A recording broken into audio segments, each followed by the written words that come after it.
Chapter 1. It was a spring afternoon, the sun shining brightly and the wind blowing gently. Gunyenji was wrapped in a thin wool blanket as she lay curled up on the European-style red velvet sofa in front of the bay window on the 28th floor of Wuxia Precinct's Block C. Suddenly, there was a ringing sound from a cell phone in the quiet room. "The rain is falling, the grass is deep in the old hometown, I heard that you've always been alone." The song "Fireworks Fade Easily" woke Gunyenji from her afternoon nap. She froze and didn't want to pick up the phone. Her eyes were still closed as she lay there lazily. "The rain is falling, the grass is deep in the old hometown, I heard that you've always been alone." The phone kept ringing and the caller seemed to be very persistent, calling her repeatedly. Gunyenji couldn't pretend to be asleep anymore. She lazily unlocked the phone and said, "Hello." Feng Yishi's sweet voice came from the other end. "Nyenji, you have to come tonight. You're my best friend and it's my birthday today. Tomorrow we'll be taking the post-grad entrance exams together. It's all great news." Gunyenji smiled. "I remember. You live in Dashin Precinct, right?" Wuxia Precinct was filled with apartment buildings, while Dashin Precinct was filled with villas. Although Gunyenji usually lived in the penthouse in Wuxia Precinct, her guardian, Hua Xiaoheng, happened to have an empty villa in Dashin Precinct, so the location of the party was very convenient for her. "Yeah, I'll send the address to your phone." Feng Yishi stood under the parasol on the balcony of the villa. She looked up at the azure sky, a small pink wireless earphone clipped to her white earlobe. A string of bewitching sweet nothings came out of her cherry-red mouth, forming a sharp contrast with the twisted and ferocious expression on her face. Feng Yichen held a cup of cappuccino and looked at her quietly until she hung up. She shook her head in disapproval. "Ishi, do you really have to do this? Gunyenji didn't do anything to you, did she?" "She didn't do anything to me?" Feng Yishi laughed coldly and walked away. "Sis, you can't be that naive, right? Before she transferred to our university, I was the top student in our faculty. I was the prettiest girl in our faculty. But ever since she came, I've been nothing. Why? She's just an orphan girl, yet she dares to pretend to be Miss Perfect." Feng Yichen put down the cappuccino in her hand and followed Feng Yishi into the house. The two sisters stood in front of the French windows, whispering to each other. Okay, I know you're upset, but Gunyenji's parents are dead and she doesn't even have any relatives. She usually relies on scholarships and part-time jobs to get by. She can't compare to us. Can't you just bear with it? I've tolerated it for 2 years. But this time I can't stand it." Feng Yishi lowered her voice to a whisper. She held out her left hand. On her middle finger was a pear-shaped yellow diamond ring with a small protrusion. A mysterious and smug smile appeared on her face. "Look, cousin got it for me. All I have to do is prick Gunyenji tonight, and she'll no longer be the star of our department. She'll be a future internet celebrity, the star of romance and action movies. She debuted at the age of 18. I've spent 1,000,000 yuan to prepare this birthday banquet, so I've done her right?" Feng Yichen covered her mouth with her hand. Her almond-shaped eyes widened. "No way. What is this?" It's not just this." Feng Yishi retracted her left hand and raised her chin at the lawn outside the French windows. "I've also spent a lot of money to prepare the highest resolution pinhole video camera. I'll make a video and put it on the internet. It'll be a documentary of female law students having sex. Then I'll sell it to an AV site overseas. Maybe I'll even make a small fortune." Feng Yichen's eyebrows twitched. She said worriedly, "Sister, don't go overboard. What if she takes it too hard and calls the police? What will happen to our family? Dad's company is about to go public. Don't cause trouble at this critical juncture." How would she dare call the police? Cousin said that just a little bit of the stuff in the ring cost him 1,000,000 yuan. It's all good stuff from Japan. It can turn a virtuous woman into a slut, and a eunuch into a hunk. No one can resist it. I asked cousin to bring all his scoundrel friends here today. Let's have a taste of it." Feng Yishi waved her left hand. The yellow diamond ring on her middle finger reflected the setting sun outside Luodi's long window. "You'll know when you watch the video. She shamelessly asked a man to fuck her and now she wants to sue us? No way." Feng Yichen narrowed her eyes. She hesitated for a long time, but still tried to persuade her tactfully. "Just let her be taught a lesson. There's no need to go overboard. What if she really wants to sue us? Go to the hospital and get a blood test." "Sister, do you really not know or are you pretending not to know? Tomorrow is the postgraduate exams. She scored first and I'm second, but Professor Hijichu of the B University Faculty of Law is only accepting 1 student." Feng Yishi swore fiercely. the foundation on her delicate face was about to fall off. I can't let this opportunity go. Besides, cousin said that this thing only lasts for 24 hours. After 24 hours, we won't be able to find anything. And she won't remember anything. In the evening, when the lights were just beginning to come on, there were a few long tables set up in the living room of a villa in the Dashin precinct. The tables were filled with food and wine from the largest restaurants in the area. A band sat behind the mahogany screen with the 8 immortals crossing the sea. The melodious music drifted out from behind the screen, elegant and leisurely. The entire living room was decorated lavishly, mainly in gold. Dark gold wallpaper, pale gold carpets, and gold-plated European-style tables and chairs sparkled under the crystal chandelier.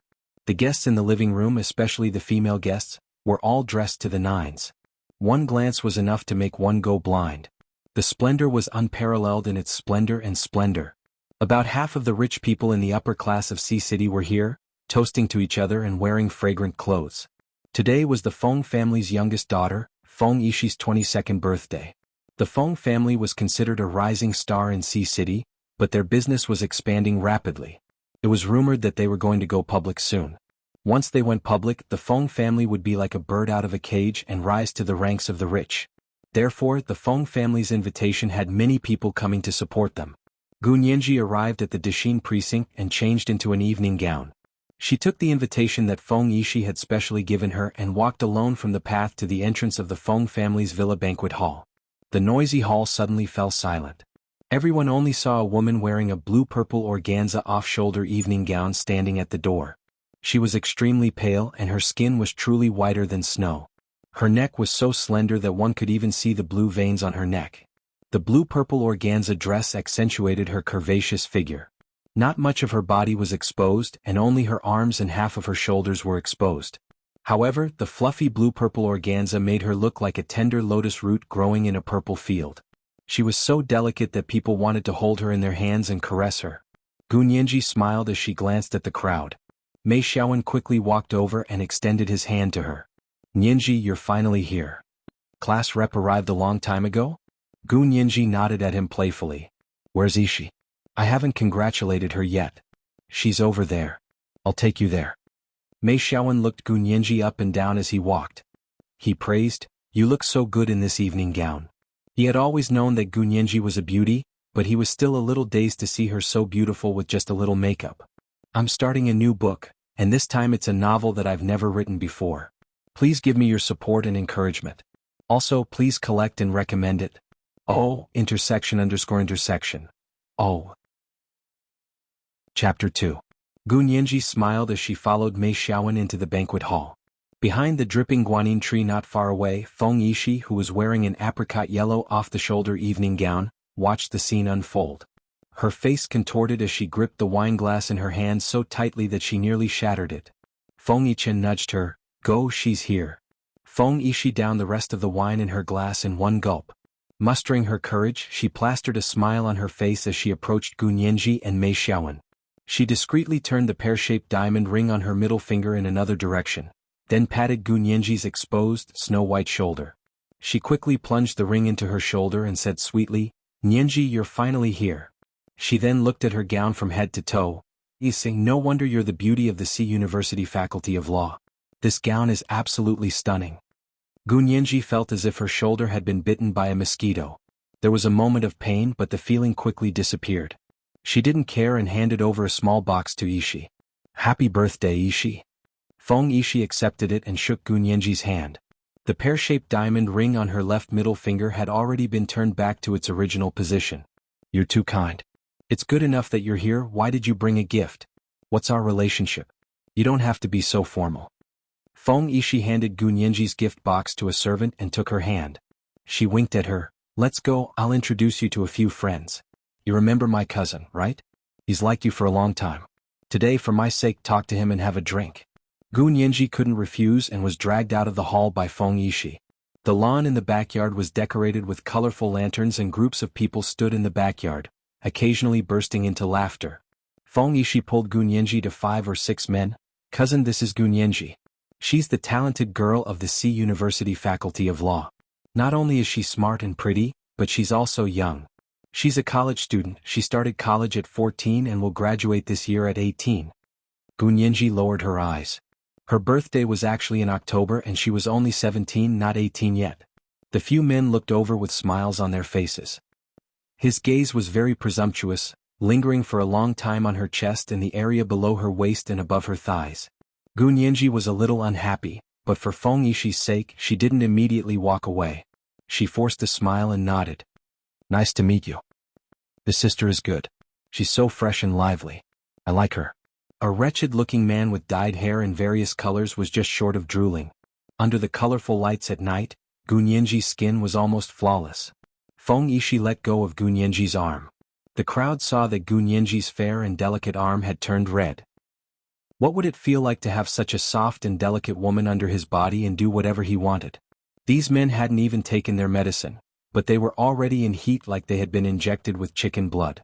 Feng Yishi could barely conceal the deep jealousy in her eyes when she saw Gu Nianji's seductive expression.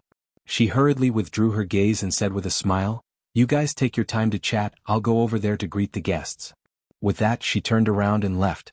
Gu Nianji wanted to leave with her, but the men surrounded her. "Sister, don't be in such a hurry to leave. Come, have a drink with us brothers first." A man with a pig's head brought over a cocktail glass. Gu Nianji knew she couldn't drink it, but her hands and legs suddenly felt weak. A wave of lust rose from her lower abdomen. The man in front of her looked like a pig's head. Normally she would definitely want to slap him when she saw him. Now that he was near, she could smell an irresistible masculine scent. She had an urge to pounce on him. Her hands were trembling and her eyes were watery. She wanted to refuse and back away, but her voice was soft and trembling. Was she possessed? What she didn't know was that most people would have already lost control of their bodies at this point. However, her body was a bit special, and her resistance was much stronger than the average person's. In a moment of desperation, she bit the tip of her tongue hard. The piercing pain suppressed the heat in her body, and the lust in her eyes slowly faded. She took a step back and looked around with a smile. "Excuse me, I need to go to the bathroom." As she spoke, she grabbed the hem of her dress and ran like a slippery fish towards the crowded area of the banquet hall. Feng Yishi's cousin was dumbfounded. What happened to the virtuous girl turning into a slut? Why did she run away? He quickly chased after her and found Feng Yishi in the hall. He was sweating profusely. "Oh no, your classmate slipped away." Slipped away. Feng Yishi wanted to pour a glass of wine on her cousin's head. "What are you doing? Didn't you say the drug was H3OB7 or something? It's worth more than gold." Feng Yichin walked over and said dryly, "It's fine.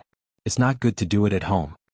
As she spoke, she looked around and saw Gu Nianji's violet organza evening gown flash through the crowd towards the door. She quickly pointed in that direction. "She's leaving. Hurry up and follow her. It's better to take her out in the wild." "Out in the wild? I like it." Feng Yishi's cousin's eyes lit up. He led his men out, but discovered that Gu Nianji had disappeared as soon as he stepped outside.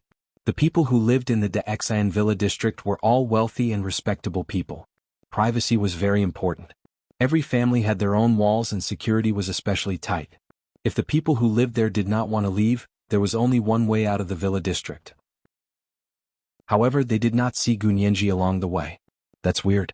Can she fly to the sky? I can't take it anymore. That girl was drugged with H3OB7. Just thinking about it makes me want to ejaculate. No, I have to catch this girl and punish her." Gu Nianji did not leave the Dexian Villa district.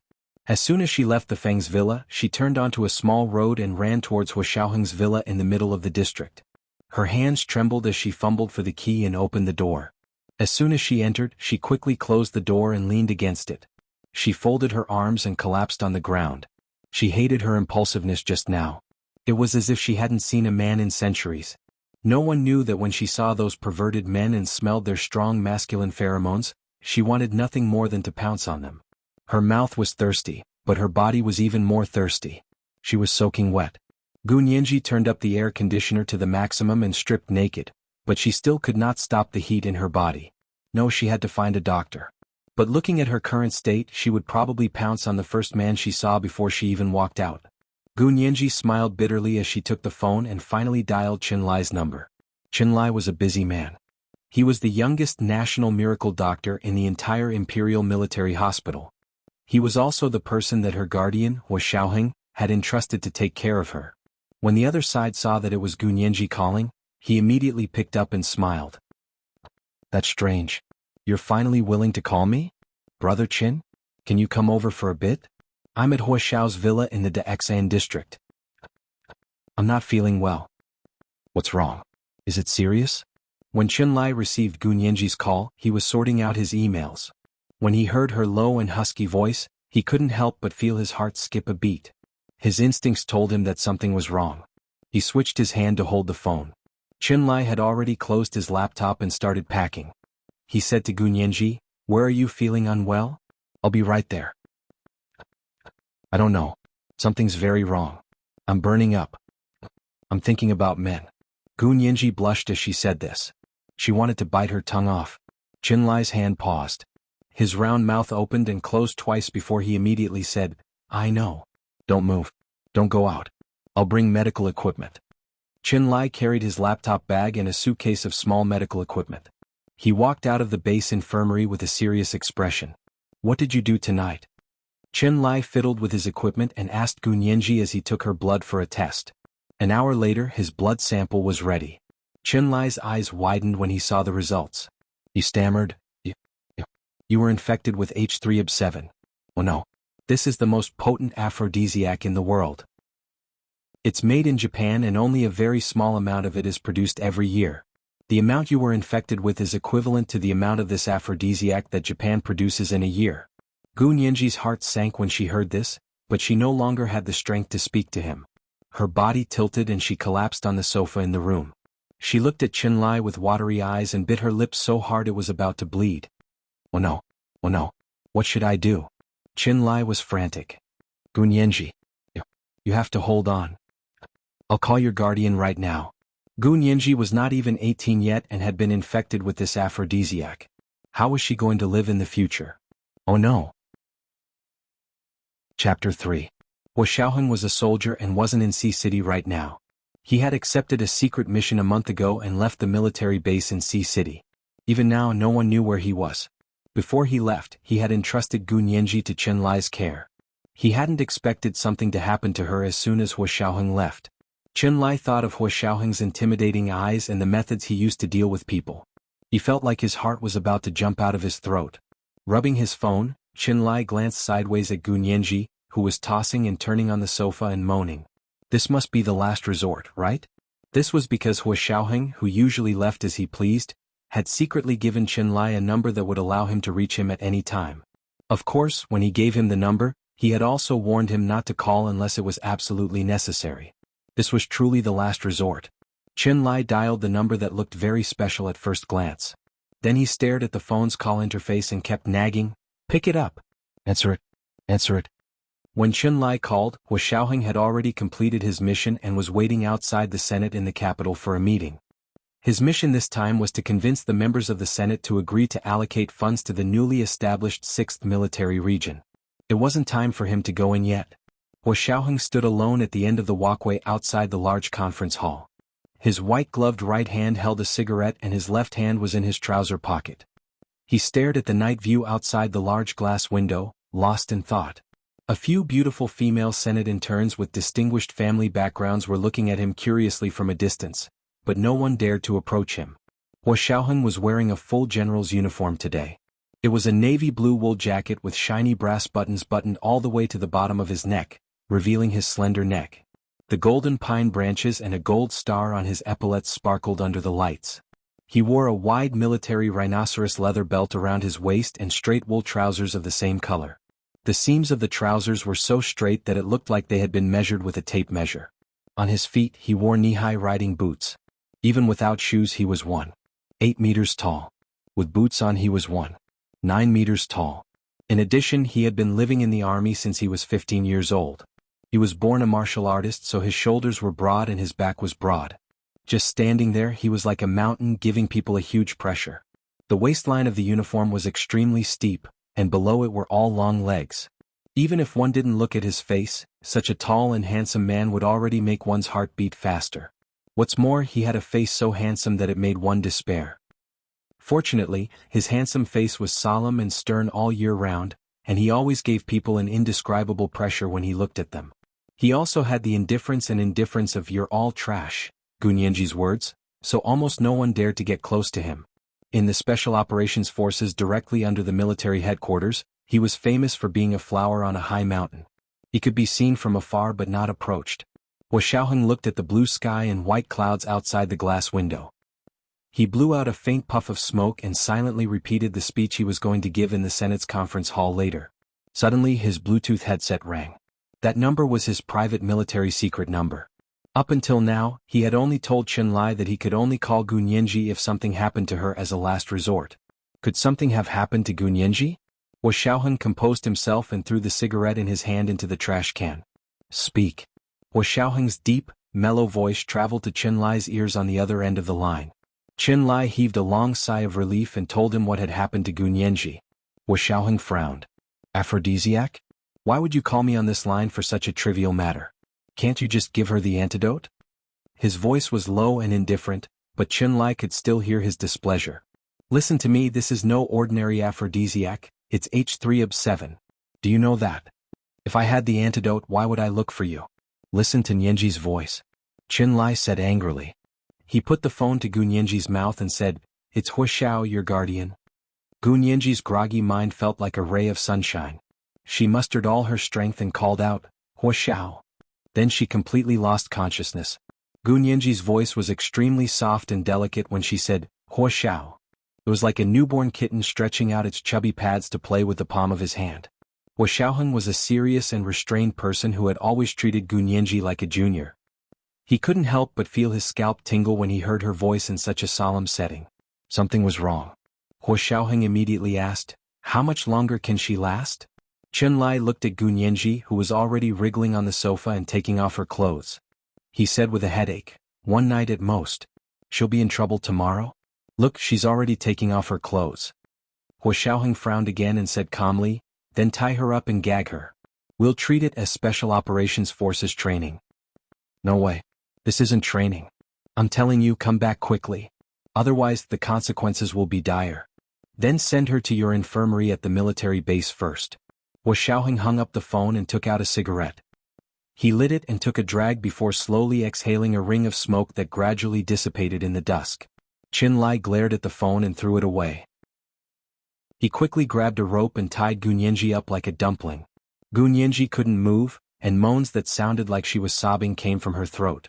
Chenlai couldn't take it anymore, so he stuffed her mouth with gauze and helped her out of the house. They walked to the villa's underground garage, then tied her up in the car and drove out of the Daexian Villa district to the military base in Sea City. Although Hua Xiaoheng's expression was normal, he was secretly anxious. He raised his wrist to look at his watch and called for his orderly, Fan Jian, to order, Prepare a military plane for me. After the meeting, return to the base immediately. Remember, I want the fastest Gray Shadow. Tell them I'll help them test it. The Gray Shadow was the latest supersonic batjet developed by the military.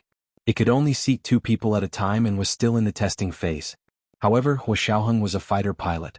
In the entire imperial military, if his flying skills were ranked second, no one would be ranked first. Fan Jian immediately stood at attention. Yes, sir. He then hurried away to prepare a plane for him. As soon as he gave the order, a beautiful woman with a slim figure walked out of the large conference hall and bowed to Hua Xiaoheng. Major General Hua, it's your turn. Hua Xiaoheng's expression was normal as he strode into the large conference hall. The large conference hall of the Imperial Senate was like a huge fan-shaped shell. The seats of the senators were spread out in the fan, low at the front and high at the back with distinct levels. The speaker stood on the podium with the handle of the fan. Behind it was a huge electronic screen that took up an entire wall. Hua Xiaoheng walked up to the podium and put his feet together to salute the senators. He then introduced himself. Major General Hua Xiaoheng of the Imperial Army. I'm also the director of the Special Operations Forces directly under the military. I'm here to request 10 years of funding from the 6th Military Region. There was silence below the podium. After a while, a white-haired senator sitting in the front row asked in a suspicious tone. Major General Hua, our empire only has 5 major military regions. North, South, East, West and Central. May I ask, where did the 6th Military Region come from? I'm starting a new book. This time, it's a novel that I've never written before. Everyone please encourage and support me. Also, everyone hurry up and join the bookshelf. There are also recommendation votes. The recommendation votes for the new book are very important. Oh, intersection. Oh. Chapter 4. Hua Xiaoheng bowed slightly and said to the microphone on the podium, "Yes, it's right that you didn't know. The 6th Military Region was expanded from the Special Operations Forces directly under the Army. It was never meant to be a mascot under the sun, but a guardian of the light that only existed in the dark. In terms of division of authority, other than the areas and matters under the jurisdiction of the 5 military regions, all other areas and matters are under the jurisdiction of the 6th Military Region. This was the result of a compromise between the 5 military regions and the Army Central Committee. Hua Xiaoheng had been transferred from the Army Central Committee to specifically establish the 6th Military Region." Major General Hua, are you sure? As far as I know, the 5 military regions already encompass the entire nation. There's not an inch of land left. May I ask what exactly you guys are in charge of? Another senator, who was in his 40s but had a potbelly like a woman who was 5 months pregnant, was even more confused. He tapped his pen on the table in front of him and shook his head as he looked at the appropriation report Hua Xiaoheng had submitted. How could there not be? Hua Xiaoheng picked up the laser baton on the podium and turned around. The large electronic screen behind him displayed a topographic map of the entire empire according to the preset program. Hua Xiaoheng used the laser baton to point at the map on the screen and drew a circle around the territory line. He said calmly, "See? Everything outside this area is under the jurisdiction of the 6th Military Region." The senators sat up in shock. "But, Major General Hua, are you sure you're not mistaken? Those are all other countries' territories." "Yes." Hua Xiaoheng's indifferent face curved into what looked like a smile. "Everything that doesn't belong to the empire is under the jurisdiction of the 6th Military Region. The 6th Military Region is the empire's military and only obeys the laws and order of the empire. It's very simple. Everything that the 5 military regions can't do, but should do, will be handled by us. The 6th Military Region is the same as the previous Special Operations Forces. They don't need to report to the Senate, but only to the Supreme Military Commission of the Army." Hua Xiaoheng tapped the laser baton in his hand and turned off the territory map on the large electronic screen behind him. Hua Xiaoheng clasped his hands behind his back and spread his legs apart. He stood on the podium in a standard military posture and looked extremely fierce. He exuded an aura that normal soldiers didn't have. It was the kind of murderous aura that only people who had truly experienced large-scale bloodshed and frequent battlefields possessed. However, the Blue Planet hadn't had a large-scale battle for more than 70 years. Where did Major General Hua's murderous aura come from? The conference hall was filled with buzzing noises. The counselors looked at each other and whispered to each other, discussing this 6th military region that popped out of nowhere. All in all, the 6th military region will carry out the mission of the Special Operations Forces and protect the interests of the citizens of the Empire on the Blue Planet. Although there were only 6 main members, each of them had tens of thousands of supporters behind them. Every time we carry out an operation, we need to mobilize a large amount of resources, and we have more and more overlapping operations with other countries, so there is a need to formally establish a military region. The counselors pondered for a long time and came to a tacit understanding that this was related to the Empire's growing overseas interests. Soon, the buttons that agreed to the funding finally lit up one after another. There were a total of 100 people in the upper house of Imperial Parliament, and 98 votes in favor and 2 abstentions were cast in favor of the 6th Military Region's 10-year military expenditure bill. He had finally succeeded. Hua Xiaoheng's expression changed slightly. His military posture was ramrod straight as he stood up and saluted the senators again before calmly leaving the Grand Assembly Hall. As soon as he left, he saw his orderly immediately say, "Gray Shadow is ready. It's just outside on the tarmac." Hua Xiaoheng nodded and strode out. The female interns of the upper house of Imperial Parliament were excited to death, but they didn't dare to chase after him. They only clenched their fists behind him and shouted, "Major General Hua is so cool. Major General Hua. I'm your diehard fan. Do you have Weibo? Are we fans of each other?" Hua Xiaoheng's expression was as calm as still water as he strode out of the Senate building, ignoring the shouts of the female interns behind him. By the time he sat in the military's newest supersonic bat fighter, Gray Shadow, his brows were already knitted into a knot. The orderly didn't dare ask him what happened, and only quickly sat beside him, put on his helmet, and became Hua Xiaoheng's co-pilot. Gray Shadow quickly flew into the night sky, emitting a thunderous sonic boom. Almost instantly, a snow-white sonic cloud appeared behind the Gray Phantom's fuselage. Like a black bat that had just flown out of the clouds in the Garden of Heaven, it instantly disappeared into the night sky. The orderly sat nervously beside Hua Xiaoheng and stared at the unpredictable clouds in front of them, whizzing past the cockpit at a dizzying speed. The avionics recording flight data made a squeaking sound, and the technicians monitoring Gray Shadow's flight data in a secret underground research and development room in the Empire were so excited that they were trembling. As expected of the Empire's ace pilot, Gray Shadow's data kept rising in Hua Xiaoheng's hands, and had already exceeded their expectations. Success. Success. Success. When Gray Shadow showed that it had successfully landed, the technicians couldn't wait to jump out of their seats and cheer. Their voices shook the entire room, and they threw everything that could be thrown into the air. The monitoring room was filled with cheers and laughter, and many people even brought champagne to celebrate. At that moment, Hua Xiaoheng was unfastening his helmet and seatbelt, and walking out of Gray Shadow. As he walked, he said into his Bluetooth headset, "Look for Qin Lai." The Bluetooth headset with a cell phone function automatically dialed Qin Lai's number. "Qin Lai, where is he?" "Hua Xiao? You're here? That's great. I really don't have a choice, come quickly. I don't dare make the decision myself." Qin Lai looked at the phone with relief. "He's in the infirmary of the Sea City military base." Hua Xiaoheng turned a corner and walked straight to the infirmary building. "Hua Xiao is back. Hua Xiao. Hua Xiao." The people in the military base were used to calling him Hua Xiao. When he founded the Special Operations Forces, he wasn't a major general yet, so the people here were very familiar with him. Calling him Hua Xiao made it feel like family.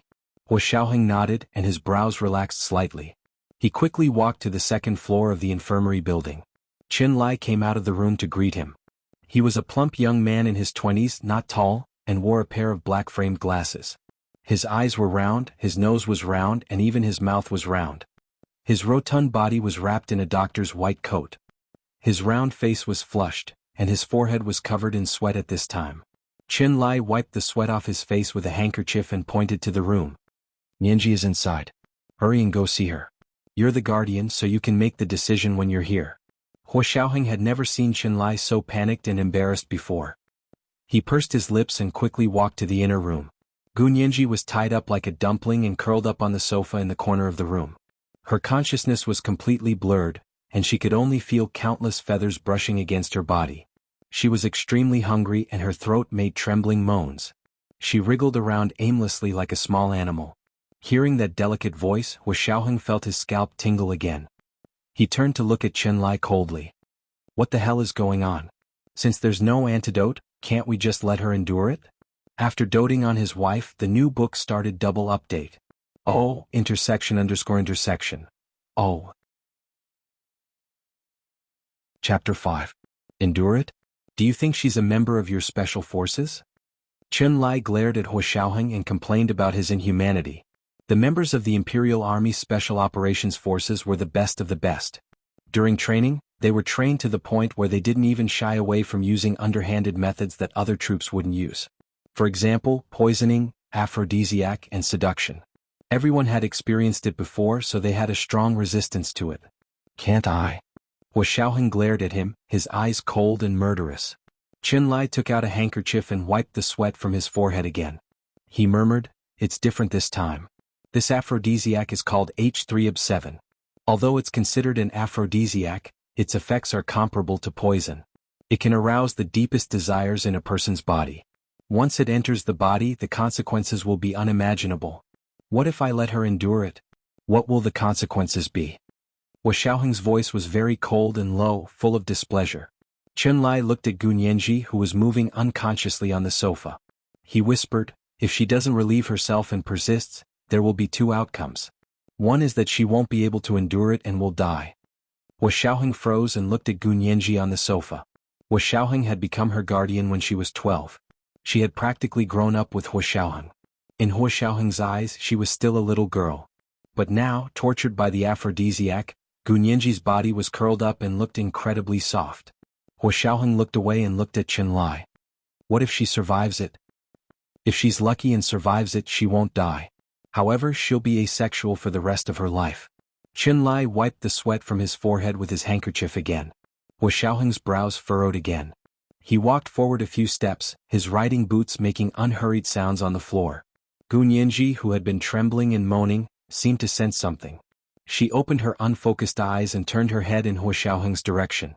Her delicate palm-sized face revealed an expression of extreme desire. Qin Lai smiled bitterly. She's completely unconscious. I don't believe that she doesn't know how to respond if you call her name now. Hua Xiaoheng stopped in front of the sofa and picked up Gu Nianji, who was tied up tightly, with one hand pressing down on her head that kept moving. Go to my place. Hua Xiaoheng had a separate courtyard in the Special Operations Forces base. It was a 3-story building with tight security, and entry and exit required high-level security certification. Qin Lai nodded. I've wanted to say this for a long time. It's safer to go to your place. There are so many people coming and going here if those people see. He smiled bitterly. Although they were comrades who had gone through thick and thin with each other, they still had to think of Gu Nianji in this kind of situation. Qin Lai took a blanket and draped it over Gu Nianji. Hua Xiaoheng wrapped Gu Nianji's entire body in a blanket and took the private elevator in Qin Lai's infirmary downstairs. He took the underground passageway to the basement of his small courtyard and went up to the 3rd floor. Qin Lai was carrying a makeshift medical kit on his back as well as his laptop bag. There were many of his handwritten notes that had yet to be organized into the computer. When they arrived at the 3rd floor of Hua Xiaoheng's small building, Hua Xiaoheng put Gu Nianji on the large bed and untied her one by one. However, as soon as he untied her hands and feet, Gu Nianji pounced on him with red eyes like a little animal. Hua Xiaoheng didn't care. He held Gu Nianji's hands with one hand and couldn't move. He turned to Qin Lai and said, "Come help me." Qin Lai poked his head over to take a look and gestured from the side. Tie her to the bed. Tie her legs and arms to prevent her from moving around. Hua Xiaoheng looked at Gu Nianji's exposed arms. They were already bruised and swollen from the rope. He thought about it and walked to the walk-in closet. After searching for a while, he took out a few blue and purple scarves and tied Gu Nianji to the bed. Qin Lai's eyes widened. He pointed at the scarves and stammered, Hua Xiao, you actually used Hermes scarves as ropes. Oh my god.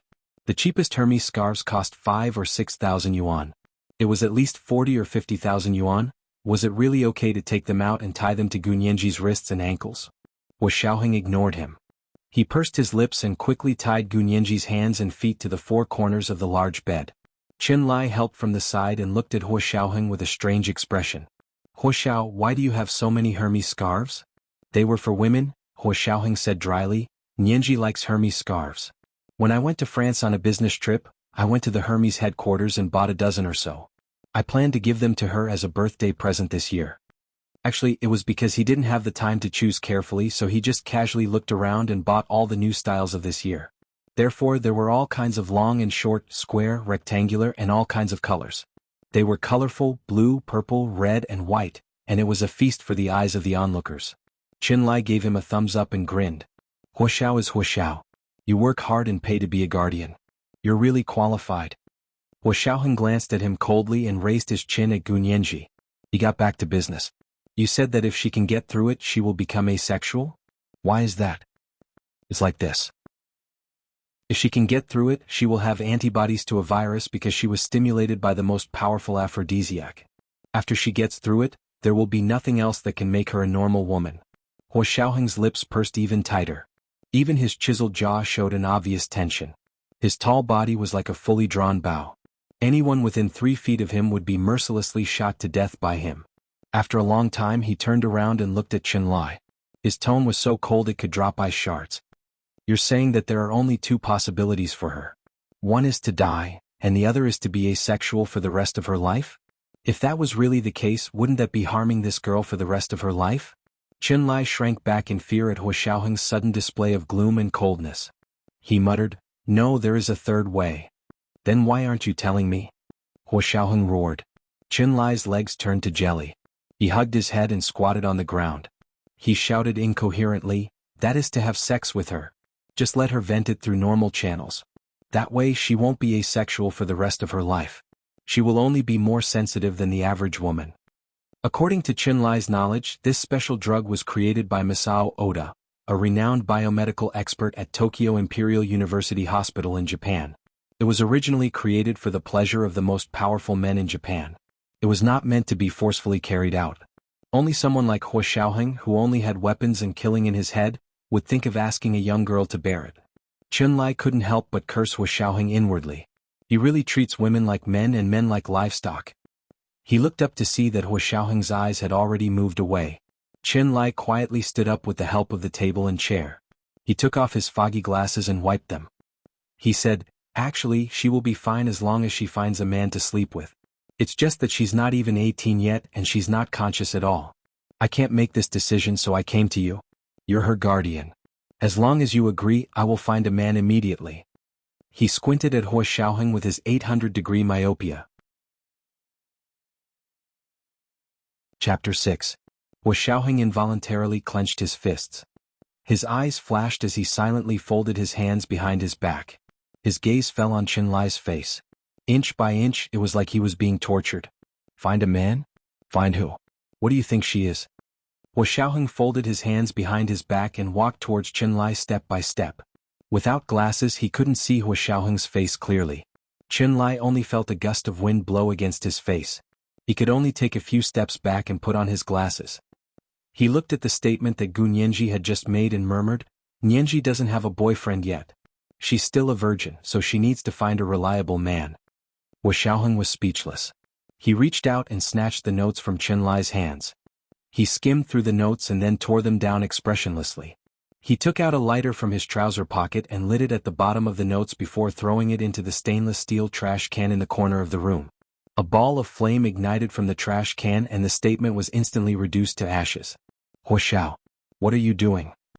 Chen Lai stomped his feet and was about to rush over to put out the fire when Hua Xiaoheng stopped him. "You actually recorded something like that on paper?" Hua Xiaoheng glared at him. "Do you have a brain?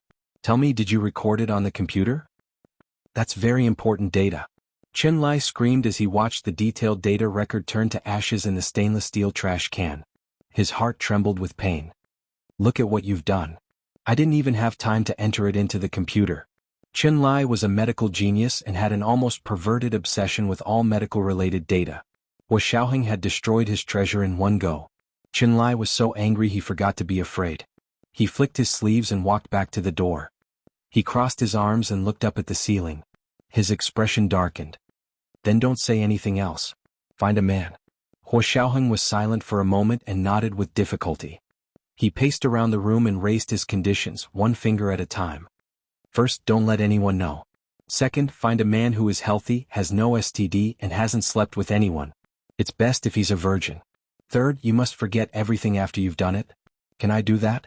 Chen Lai rolled his eyes. "It's not difficult to forget, but are you trying to find a son-in-law for her? He had to be healthy, have no STD, and be a virgin. Should they hold a martial arts competition to find a spouse? Moreover, this medicine is directly injected into her bloodstream, so the effect is more terrifying than taking it orally. I'm afraid one man won't be enough. We need at least 7. Hua Xiaoheng was silent again. After a while, he squeezed out the words from between his teeth. "Into the bloodstream? Who did it? Don't worry about who did it. You have to solve her situation as soon as possible. She only has 24 hours and 6 hours have already passed." Chen Lai pointed at his watch. "If we delay any longer, she'll be the one suffering." Hua Xiaoheng remained silent. Sleeping with one man was one thing, but 7 at a time? This was too much. He had watched the little girl grow up with his own eyes and was about to make love with a different man. Just thinking about it made his head explode. Chen Lai glanced at Hua Xiaoheng from time to time, wanting to say something but hesitating. He knew that Hua Xiaoheng wasn't someone who could be persuaded, unless he thought it through himself. After a while, Hua Xiaoheng raised his hand. "Stop talking. Let me think about it." As he spoke, he took out a pack of cigarettes. His slender fingers took out a cigarette and put it to his mouth. He lit it and took a deep puff. He walked forward and pushed open the floor-to-ceiling windows that led outside the house. He stood on the balcony and stared at the mountains outside in a daze. It was already late at night. The Special Operations Forces base in Sea City was located in the hinterland of the mountains on the outskirts of the city. The moonlight shone through the treetops like a wash, bringing with it the slanted moonlight. It was cold and refreshing, but it couldn't dispel the heat in the bottom of his heart. Hua Xiaoheng stood quietly on the balcony with a cigarette in his hand, occasionally taking a puff. He stood there for an entire hour before returning to the house and saying to Chen Lai, "Don't look for anyone else." Chen Lai knew this would be the result when he stared at Hua Xiaoheng's back as he smoked on the balcony. Because he had never seen Hua Xiaoheng hesitate like this. In the past he could command thousands of troops with a snap of his fingers. As a soldier, a particularly outstanding soldier, hesitation at the last moment was the worst thing to do. But this time Hua Xiaoheng unexpectedly hesitated.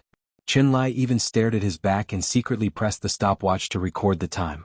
He wanted to see how long Hua Xiaoheng would hesitate. As it turned out, Hua Xiaoheng hesitated for an hour, a minute and 20 seconds. A record.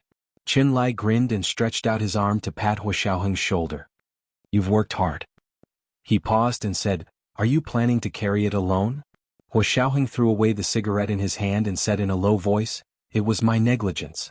I should have given her more protection. The Empire's military had specially requested him to be her guardian, but he had failed to complete the task. How can you be blamed for this? It doesn't sound like you at all.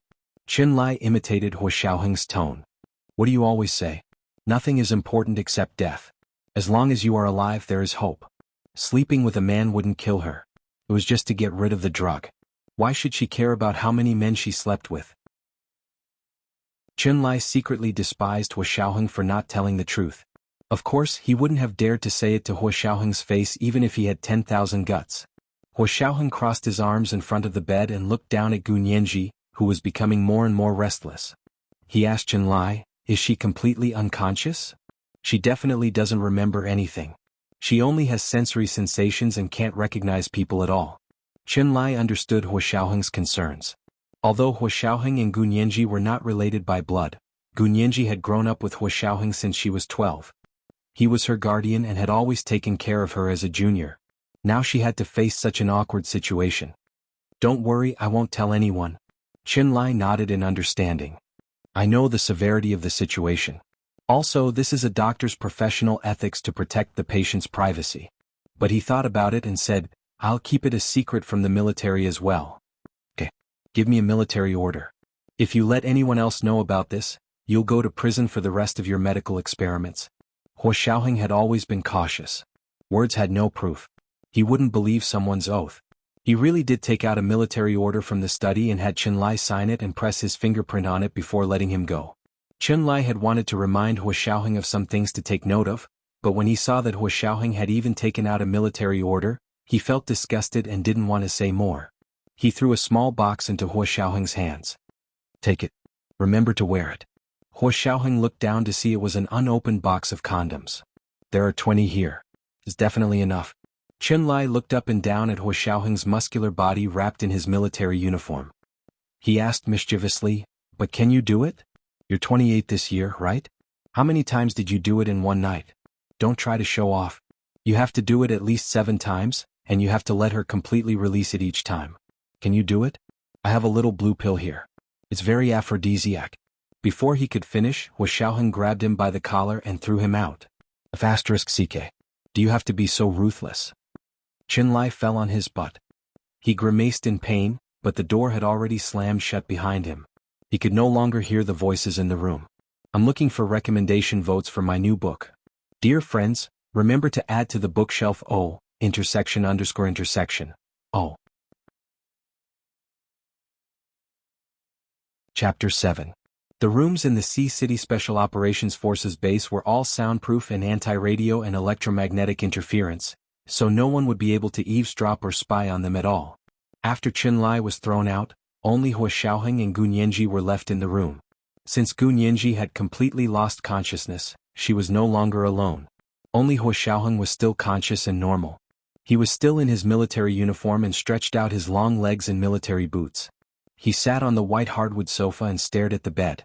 It was late at night and there were no lights in the room. He had drawn the curtains and the thick gold velvet soundproofing curtain hung from the ceiling to the ground, not moving at all.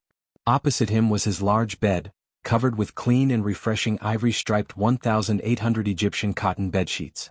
Gu Nianji had picked them out for him. He didn't actually care about these things. When he was out on missions he had slept in snow, mud, polar regions, mountains, deserts and swamps. But when he got home he always listened to Gu Nianji. Fortunately, although she was young, she had good taste. Everything she picked out was always to Hua Xiaoheng's liking. For example, this ivory-striped bedsheet was not only very comfortable, but it also perfectly matched his obsession with cleanliness. The pillow on the bed was the same color and quality Egyptian cotton memory pillow. It was said to be good for the cervical spine, and Gunyanji had specially picked it out for him. The only extra thing was a fresh and tender female body, Gunyanji. Hua Xiaoheng couldn't help but light another cigarette and stare at her for a long time. He didn't smoke. He just habitually lit a cigarette and held it between his fingers until the cigarette automatically extinguished. Only then did he look down and press the cigarette butt into the ashtray. There was a faint smell of smoke in the room. Hua Xiaoheng pressed the remote to turn on the ventilator to ventilate the room. The smell of smoke quickly disappeared. He slowly took out the pack of cigarettes from his pocket and threw it on the coffee table. Leaning back on the sofa, he let out a long sigh. He didn't know when he had pulled out a Zippo lighter. Gunyanji had also bought it for him. Hua Xiaoheng raised the lighter and lit it expressionlessly, then extinguished it. He lit it again, extinguished it again, lit it again, and extinguished it again. He fiddled with the lighter again and again. In the darkening room, only the occasional light from the lighter between his fingers illuminated his sculpture-like profile. He was so handsome that it made people despair, and so cold that it made people's hearts palpitate. It was very quiet inside and outside the house. Only Gunyanji's continuous moans could be heard from time to time. Her voice was so seductive that even bodhisattvas would want to renounce asceticism if they heard it. After an unknown amount of time, his phone screen suddenly lit up in the darkness. Hua Xiaoheng glanced at her. It was a text from Qinlai. Hua Xiao, have you started? Can you do it? If you can't, I'll help you find someone. It was only a night of passion. Moreover, Nianji was so beautiful, so there would definitely be a lot of people who would respond. I guarantee that no one will remember what happened afterward. I also guarantee that they will be healthy and will not have any STDs. Hua Xiaoheng's brows furrowed tightly as he abruptly smashed his phone and threw away the lighter in his hand. Standing up, he watched her for a long time before finally walking over to the bed and sitting on the headboard. He patted her face and asked in a hoarse voice, "Are you sad? You need relief?" His gaze was unreadable and dark, so no one could detect his true thoughts. Gunyanji's consciousness had long since blurred. Her entire body was limp on the bed. Her skin was so soft that it was dripping water. It was like curd that had just formed. The slightest touch would cause it to tremble incessantly and ripple with alluring curves and rhythm. Her nose smelled a strong masculine scent. Gunyanji immediately raised her body to welcome it. She desperately wanted to touch the place that could give her relief. Hua Xiaoheng's night vision had always been very good. Although the room was dark, his eyes had already adapted to the darkness. The air was filled with a subtle sweet scent. Gunyanji's face was unusually flushed, and her unfocused eyes were misty, which made her even more seductive. Hua Xiaoheng looked away and grabbed the long Hermes scarf left on the bedside table. He placed it on her face and held her head up. He tied a knot behind her head and blindfolded her. A dark blue Hermes scarf covered her watery eyes. Gunyanji actually couldn't see anything. Her consciousness had completely collapsed.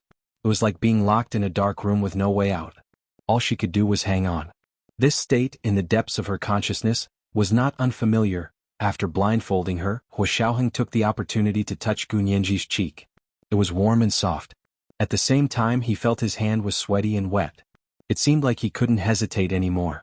Hua Xiaoheng took a deep breath and stood up from the bed. He unbuckled the belt around his waist and threw it on the floor. Then he began to unbutton his military uniform. Starting from the bottom, his slender and powerful fingers worked their way up. He unbuttoned them one by one. Finally, he stopped at his neck and slowly unbuttoned the military uniform at his neck. He took off his military uniform and threw it on the sofa beside the bed. Then he shook off his knee-high military boots and walked to the bathroom in only his grayish-black boxer briefs. After a while, the sound of water splashing could be heard in the bathroom. A strong and beautiful man's silhouette was reflected on the frosted glass door of the bathroom. After showering, Hua Xiaoheng walked out with a brown cotton bath towel around his waist and a bare chest. He turned on the corner light in the bedroom. His tall figure, like an ancient Greek god, was projected on the cream-colored wallpaper. His skin was slightly brown and his shoulders were broad. His well-defined V-line wrapped around his 8-pack and went straight down to the towel around his waist. His waist was strong and narrow and his hips were perky. Further down, his legs were strong and straight, containing great explosive power. He stood by the bed and lowered his head. A drop of water slowly dripped from his hair and rolled down his Adam's apple to his muscular chest. Gunyanji was struggling on the bed. Her clothes had long been crumpled into a ball of pickled vegetables. Her exposed skin was completely pink. Hua Xiaoheng looked at her expressionlessly. He pulled off his towel and threw it on the sofa. His lower body had long been ready. It couldn't get any harder, he frowned. Could it be that all these years of anti-seduction training had no effect? When he was training in the past, even after taking aphrodisiacs, he could still keep a straight face and be completely indifferent to the most seductive swallows. All these years he had never had actual combat experience. Part of the reason was because his willpower and self-control were too strong. No one had been able to truly arouse his unquenchable desire. He had always thought of himself as a perfect war machine. So this time, Hua Xiaoheng was very puzzled and dissatisfied with his robust body. He took a deep breath and frowned as he lay down on the bed. The extremely elastic mattress sank heavily. He turned off the corner light on the wall. The bedroom was immediately pitch black. She couldn't even see her fingers in front of her. Gu Nianji was completely dominated by her senses and intuition. She sensitively felt the scent of her desire appear next to her. She moaned and anxiously rubbed herself against Hua Xiaoheng. Hua Xiaoheng patted Gu Nianji's head and flipped over. He used his teeth to unbutton Gu Nianji's clothes one by one. He said quietly, "I'm sorry. It was just to get rid of your aphrodisiac." Gu Nianji, who was tumbling in hunger and thirst, felt like she had drunk fine wine. The alluring masculine scent filled her nose and mind. She couldn't think or identify it. She only wanted to touch and hug the body so close to her to relieve the empty and full desire in her heart. But her hands and feet were tied tightly. There was no way she could break free. She could only try her best to arch her snow-white, delicate body and send it towards the source of heat. Hua Xiaoheng's facial features were exquisite and had a kind of fierce handsomeness. He was especially lethal to women when he was silent. In the dark bedroom, facing the unconscious Gu Nianji, his fierceness unexpectedly softened. His slender, strong and clean fingers caressed the side of her face. Gu Nianji turned her head and buried her cheek in his palm. She greedily breathed in his scent. There was a fire burning in her chest. She wanted to get closer and closer. Chapter 8. Pressing down on her shoulders, Hua Xiaoheng's entire body was suspended above her body. Exerting force with his arms, he pinned her down so that she couldn't move. Hua Xiaoheng actually didn't want to touch her body. He was afraid that it was a trap that would doom him eternally. Once he tried it once, he wouldn't be able to quit. But before he could lean down, she had already come up. Her enchanting female body danced like tangled silk, rising higher and higher until it was bent like an upside-down bow, trying to get closer to his strong and wide bronze chest. Where their hearts were as one side was as soft as water, while the other was as hard as iron. She and he couldn't help but moan at the same time. Her voice was gentle and seductive, but there was relief after enduring for a long time. His voice, on the other hand, was a sudden outburst. Hua Xiaoheng's heart trembled. He had never lost control like this before, and he wouldn't allow himself to lose control like this. He couldn't have any weaknesses. Raising his head, he took 2 long breaths in the darkness to calm his racing heart. His eyes gradually adjusted to the darkness. Although it was still blurry, he could see her face. Her eyes were covered with a silk scarf, which just happened to highlight her exquisite and tall nose. Her small, plump and well-defined lips were slowly blooming in front of him like a rose. She panted more and more urgently, her body rising and falling, and her lips opening and closing like bait. Any bait must be sweet and delicious. He reached out and held her delicate cheeks, his right thumb inadvertently brushing past her lips. Moist, trembling and incredibly soft. As if burned, he quickly moved his fingers away, his right hand moving down her cheek and landing on her delicate collarbone. Although they were bones, they were so fragile that he could break them with a light touch, right? Hua Xiaoheng hesitated for a moment.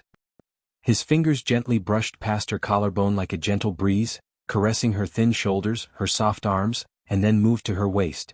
He was slightly stunned. A truly slender waist that couldn't be held with one hand. Pursing his lips, his Adam's apple rolled up and down with difficulty, and then down. Hua Xiaoheng panted heavily.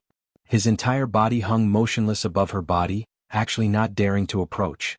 He purposely avoided her soft chest, but he couldn't avoid the most secret place.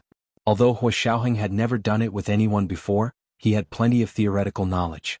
He had also seen many women's bodies during his anti-seduction training. Some were voluptuous, some were skinny, some were slender, and some were petite.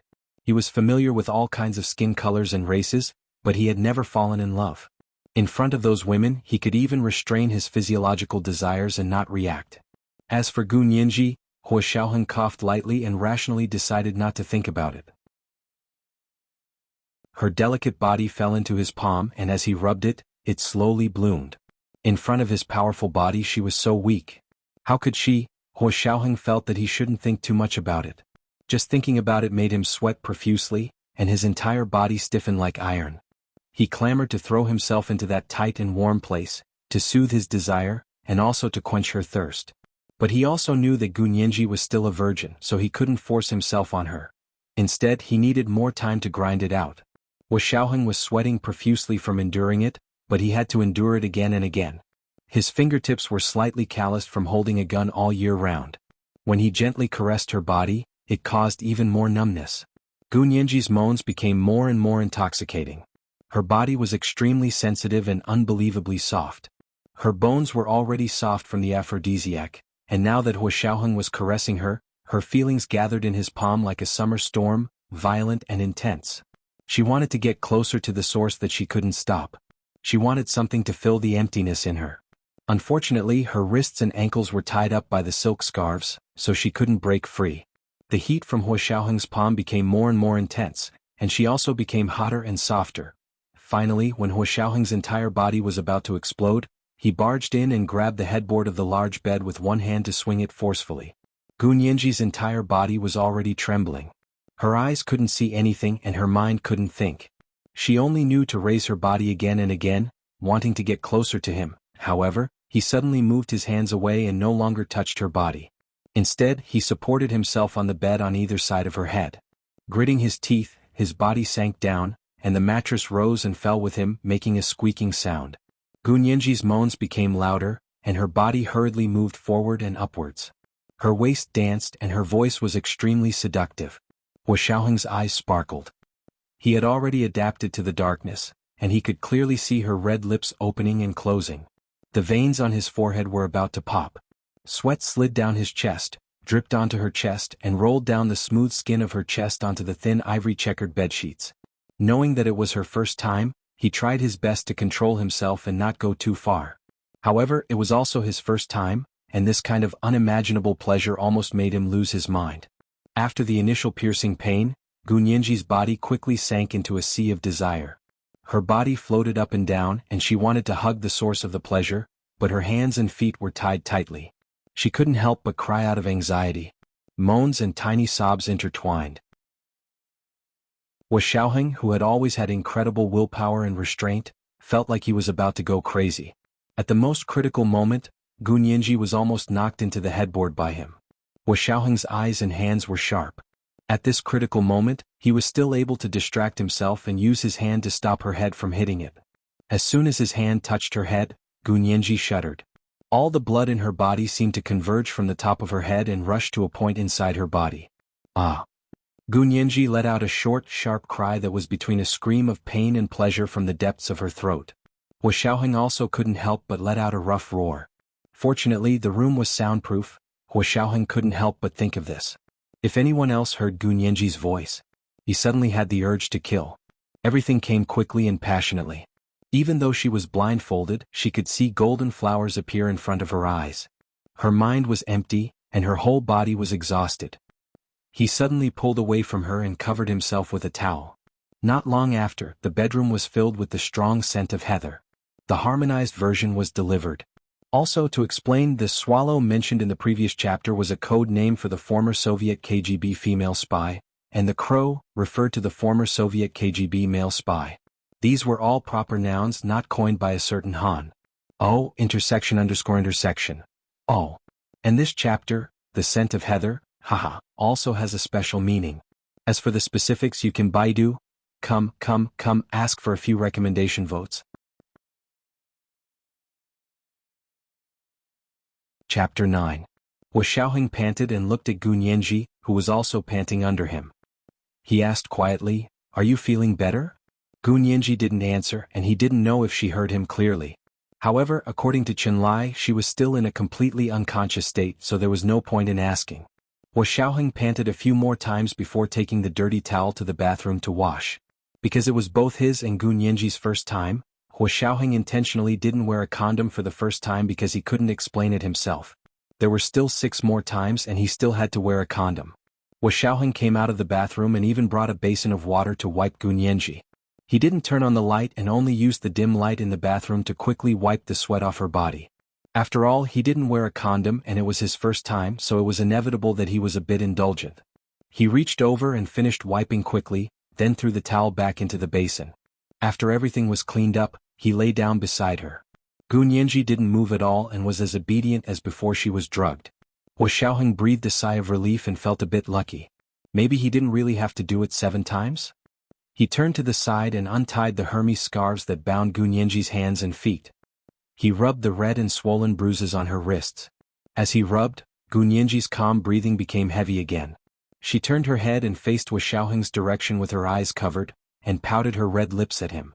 Hua Xiaoheng was looking down to rub her wrists when he suddenly felt Gu Nianji slowly move closer. He quietly looked down and didn't look at her. He only wanted to know what she would do next. In the end, a pair of plump lips pressed against his chin, and a nimble little tongue stuck out of her mouth to lick his chin.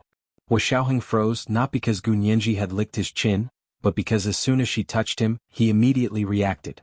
This was too fast. Did the countless seduction and aphrodisiac training he had endured in the past not count? Hua Xiaoheng expressionlessly reached out and pulled Gu Nianji into his arms. The first time he had been very careful not to touch her body, but after his mind cleared up, he remembered that Chenlai had told him that he could forget about it, so he didn't have to worry about it the second time. Gu Nianji wasn't short, but she appeared petite in front of Hua Xiaoheng. She snuggled in his arms and kept twisting. Her throat let out moans that sounded like she was crying and complaining. Her head moved back and forth in his arms like a little beast dominated by desire, but it was so soft and tender that people could not help but feel pity for it. Hua Xiaoheng lowered his head, his large hands holding her slender waist. His heart skipped a beat. Gu Nianji's body was too soft. Did she have bones in her body? His big hands couldn't help but caress her body. From her waist up to her armpits. He lifted her up as if he was carrying a child and turned her over onto his body. He had forgotten to turn off the bathroom light, and the dim yellow light shone through the frosted glass. The woman in front of him was young and full, and had a very contradictory charm. "You want it again?" Hua Xiaoheng whispered in her ear and finally reached for the box of condoms that Chenlai had given him on the bedside table. He took one out and tore it open. He had wanted to take it slow, but seeing Gu Nianji's eager expression, the drug was spreading, and her desire was even stronger than before. Hua Xiaoheng gritted his teeth and barged in.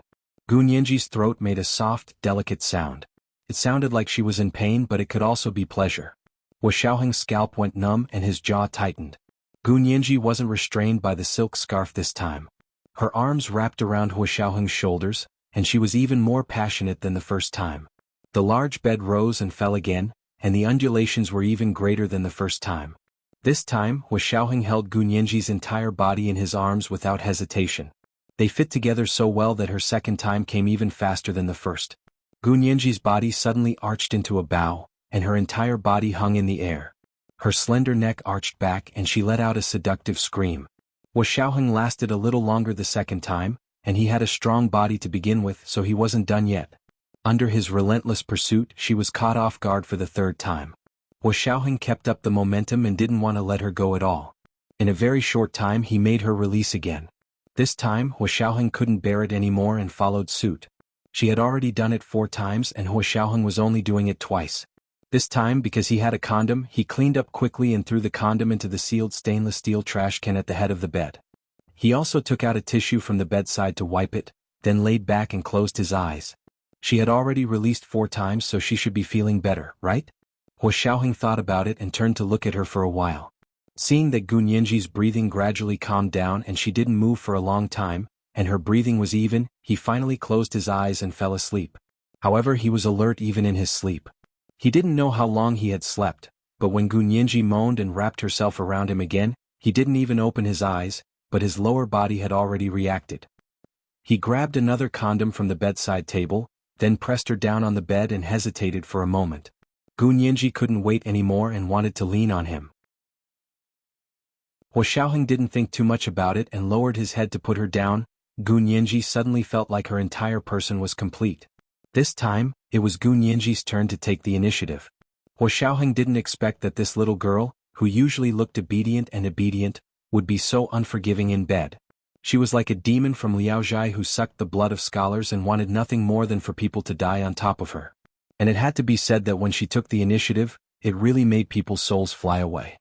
There were a few times when he couldn't help but let out muffled moans from his nose, and then he held her waist tightly to prevent her from moving again. Xiaoheng didn't want to lose this battle. He was a very male chauvinist. Even in bed he was unreasonable and unforgiving. How could he come out before the little girl came out? He couldn't be so fast. And he did. In less than a quarter of an hour she died twice. She could only exhale but not inhale. This time it was too intense and both of them looked a little sluggish after. Xiaoheng was a well-trained soldier, so he was the first to come back to his senses. He picked up the watch on the bedside table and looked at it. It was already 4 in the morning. This time the two of them lasted for nearly an hour. She rolled over and threw the condom into the sealed stainless steel trash can at the bedside table before letting out a long sigh. Counting the number of times, she had already done it 6 times. She should be fine with just one more. He turned to look at Gunyanji's gradually calming breathing. It was already much better than before. This time she could sleep a little longer, right? Xiaoheng couldn't sleep. He always got up at 4 or 5 in the morning to exercise. Although last night was ridiculous, he could still hold on thanks to his usual high-intensity training. He quietly got up and went to the bathroom to take a shower. The harmonized version was sent out again. Yesterday's chapter had been censored and would only be released at night. My friends can scroll forward and read yesterday's chapter. I wonder if today's chapter will be censored. Oh my God. Come on Monday, please give me a few recommendation tickets to comfort my wounded little heart. P.S. Thank you Fish G for the gift of Heshabi. Moi. Chapter 10. It was the end of March, so the nights in Sea City were still very cold. However, Xiaoheng's small building had a constant temperature throughout the year and was regulated by central air conditioning, so he didn't feel too cold or too hot. However, he had just gone through an intense exercise that he had never experienced before, so his emotions were a bit complicated. He needed cold water to clear his head. The cold water splashed onto his head, and it was indeed like a bucket of cold water. His slightly messy emotions instantly calmed down. He would just treat it as a mission just like the thousands of missions in the past. Although the mission this time was a little more erotic and less difficult, it was still just a mission. There was no other meaning. However, before he completely forgot, he had to carefully reflect on it. Standing under the shower in the bathroom, Xiaoheng supported himself with one arm on the wall and closed his eyes to enjoy the cool water washing over him. The cold expression on his face finally relaxed. After the shower, he draped a towel around his neck and strode out of the bathroom with his long, strong legs. The corners of his mouth twitched when he smelled the strong, fishy smell in the bedroom. He found the remote control and turned on the indoor exhaust fan again to change the air in the room again. Then he sat down on the white hardwood sofa and planned to smoke the legendary after-sex cigarette. However, before he could light the cigarette, he heard Gunyanji roll around on the large bed again. There was also a slight panting coming from her throat. Her hands began to wave as if she wanted to grab the silk scarf covering her face. Xiaoheng paused and threw away the cigarette in his hand. He leaped onto the bed and grabbed her waving arms with one hand, raising them above her head. Smelling the strong scent of male hormones, Gunyanji no longer tried to grab the scarf covering her face. She only relied on her sense of smell to rub against Xiaoheng. In just one night, Xiaoheng discovered that he had already been trained to be ready and hard at any time. He had just taken a shower, so his body was still very dry. However, certain parts of his body were already murderous. Just as he was about to lean down, he realized that his large bed was wet. Xiaoheng furrowed his brows and lifted Gunyanji off the bed with his large hands. There were no other beds in the bedroom. He looked around and carried her to the white hardwood sofa he had been sitting on earlier. He put Gunyanji down. He didn't think the sofa was narrow before, but after squeezing 2 people, it seemed a little heavy. This sofa should be changed. Xiaoheng, who was burying his head into the vibrating sofa, suddenly had this ridiculous thought. They didn't know if it was because they were in a different place and both of them felt it was very fresh, or if it was because it was the last time, but Gunyanji's body was already at the end of its tether. Xiaoheng only knew that Gunyanji had already vented before he could get into the zone. This was the 7th time. Xiaoheng pursed his lips as he watched Gunyanji gasp for air. Her heartbeat was gradually returning to normal, but her face was extremely pale. In the end he didn't continue. Although he didn't get relief the last time, it was enough for Gunyanji. He had done it with her to understand her aphrodisiac, not for his own pleasure. Hua Xiaoheng moved away from her and got up to tidy up. Then he went to the closet to get a clean sheet that was exactly the same and changed into it.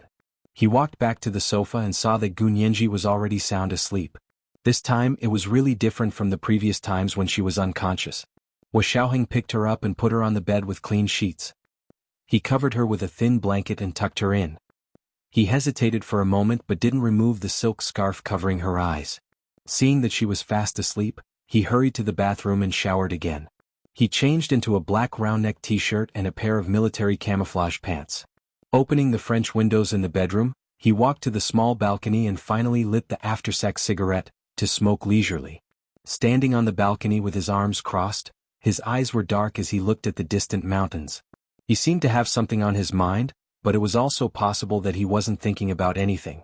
The light purple mist lingered between the mountains, and the rising sun peeked out from the back of the mountains. It was about to stand out from the crowd. At that moment the wake-up call sounded in the base. The valley that had been as tranquil as a paradise suddenly became lively. Hua Xiaoheng looked at the familiar scene and blew out a smoke ring. He raised his hand, and the remaining cigarette butt in his hand drew a beautiful parabola before falling steadily into the trash can in the corner of the balcony. Taking a deep breath of the fresh morning air, he turned to enter the house. Closing the French windows and pulling the soundproof gold velvet curtains, Hua Xiaoheng glanced at Gun Yanji on the bed. She was still sleeping motionless. She must be exhausted. The corners of Hua Xiaoheng's lips curved slightly as he walked to the bedroom in a good mood. As soon as he opened the bedroom door, he heard a thud. A fat figure tumbled inside, its round head hitting the ground with a thud. Hua Xiaoheng's brows twitched as he said in a low voice, "Chen Lai." The person who tumbled into the bedroom was, of course, the miracle doctor Chen Lai, who had been waiting outside the door all night. Rubbing the back of his head, he stood up with the help of the door frame and stared at Hua Xiaoheng. You finished? What about me?" Hua Xiaoheng's expression was so cold it could scrape off a layer of Arctic ice. "Who allowed you to sit in front of my door?" "I was just worried about you." Chen Lai mumbled as he snuck a glance at Hua Xiaoheng and asked furtively, "How many times did you do it?" Hua Xiaoheng didn't answer and waved his hand without changing his expression. "Go in and see if she's done." "Really?" Chen Lai rushed to the living room and brought over his medical kit that was comparable to a simple battlefield hospital. He was so excited that he stuttered, "Why, you're done? You really did it 7 times? Hua Xiaoheng adopted a completely evasive attitude towards his questions. He lowered his head and took out a pack of cigarettes from his camouflage pants pocket. He lit one and took a deep drag. He watched as Chen Lai opened the medical kit and took out a syringe to take a blood sample from Gun Yanji's arm. Gun Yanji was still fast asleep, her fair arm resting on the pillow. Her face was pale. Her eyes were still covered with a bluish-purple scarf. Hua Xiaoheng glanced at it and felt a bit hot. He looked down and took 2 deep drags of his cigarette. While Chen Lai was on hemodialysis, he walked over and pushed his shoulder. "Come out and talk." Chen Lai set up the equipment and waited for the test results before walking out of the bedroom with Hua Xiaoheng. Hua Xiaoheng poked his head into the room to make sure Gun Yanji was still fast asleep. He gently closed the bedroom door and opened his hand to Chen Lai. "Give it to me." "Give what? Oh, what do you want? What do I owe you?" Chen Lai squinted at Hua Xiaoheng suspiciously. "I'm very nearsighted and can't see clearly. Don't lie to me." Hua Xiaoheng glanced at him and pursed his lips. "The medicine. You said it can make people forget." "Huh?" Chen Lai was taken aback. "Forget what? Don't play dumb." Hua Xiaoheng's voice was low and cold. His gaze was piercingly cold as he stared at Chen Lai like a knife. "Didn't you say that you could find someone to help and guarantee that they wouldn't remember anything? How can you guarantee that they won't remember?" "Huh?" Chen Lai finally understood. His expression changed in an instant. After a moment he rubbed the back of his head and said blankly, "That medicine, you want to take it too? You're not an outsider." Hua Xiaoheng glanced at him and continued to spread his hands. "Cut the crap. Where's the medicine?" Chen Lai really didn't expect that Hua Xiaoheng would also need medicine to help him forget. His round mouth opened and closed again. After a moment he said helplessly, "Well, Hua Xiao, it's like this. That medicine has to be taken before doing it. It can guarantee that they won't remember anything after. Just like Mianji. Look at her. She won't remember anything when she wakes up." In other words, it was enough to make people enter a state of confusion and rely on their instincts to act. Hua Xiaoheng's heart skipped a beat. As expected, Qinlai shrank back. He wanted nothing more than to hide his round body in a hole in the ground. He stammered. It's useless to take it after doing it. Huoxiao, it's already too late for you to ask me for the medicine that can erase part of your memory now. Ask for a few recommendation votes. Chapter 11. Huoxiaoheng was expressionless, but his eyes grew darker, like the ocean before a hurricane. He crossed his arms and looked down at Qinlai. Is there really no other way? Not exactly. Qinlai felt a little smug. He took out a handkerchief to wipe the sweat from his forehead, then took out a spectacle cloth to take off his glasses and slowly wiped them. What do you mean? If you really want to erase your memory afterward, there's only a physical method for now. That is surgery to remove a part of your frontal lobe. Qinlai glanced at Huoxiaoheng and didn't wait for him to respond. He continued quickly. But the consequences are very serious. Huoxiao, as a high-ranking general, the military will never agree to this kind of surgery. Also, what reason can you use to convince the military to allow you to have surgery? Right? Qinlai analyzed the pros and cons for Huoxiaoheng with great sincerity. *CK. Huoxiaoheng punched the metal door hard, making a fist-sized dent. Qinlai's eyebrows twitched when he saw this. He chuckled. Huoxiao, you don't have to do this, do you? With your willpower and control, it's only a matter of time before you forget this kind of memory. And it won't cause you any trouble, right? Of course not. Huoxiaoheng expressionlessly rubbed his fist in front of Qinlai, cracking his knuckles. Qinlai was sweating again. He knew he had to change the subject quickly or he would be dead. In a moment of desperation, he thought of Gun Yanji and immediately raised her as a shield. Huoxiao, I have to go check on Yanji. She's still a virgin. I don't know what you did to her last night. Stop right there. Huoxiaoheng stopped him with a frown. Get a female doctor to examine her. Huoxiao, you're discriminating against male doctors. Qinlai protested sternly, but before Huoxiaoheng's expression changed, he immediately opened his pager and said, Dr. Yi, come to Huoxiao's building. There's a secret mission that requires you. Huoxiaoheng finally let him go and retracted his hand. He walked to the window and crossed his arms as he looked out. I don't need to teach you what to say and what not to say, do I? I know. Understood. Qinlai hurriedly nodded and bowed. He had a good attitude in admitting his mistake. Huoxiaoheng looked at him coldly and didn't say anything else. Not long after, Yi Zitan walked over with her medical kit.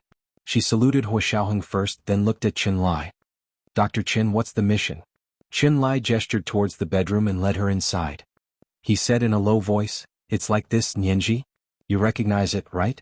The little girl was accidentally raped by someone. We just saved her. Go and check on her.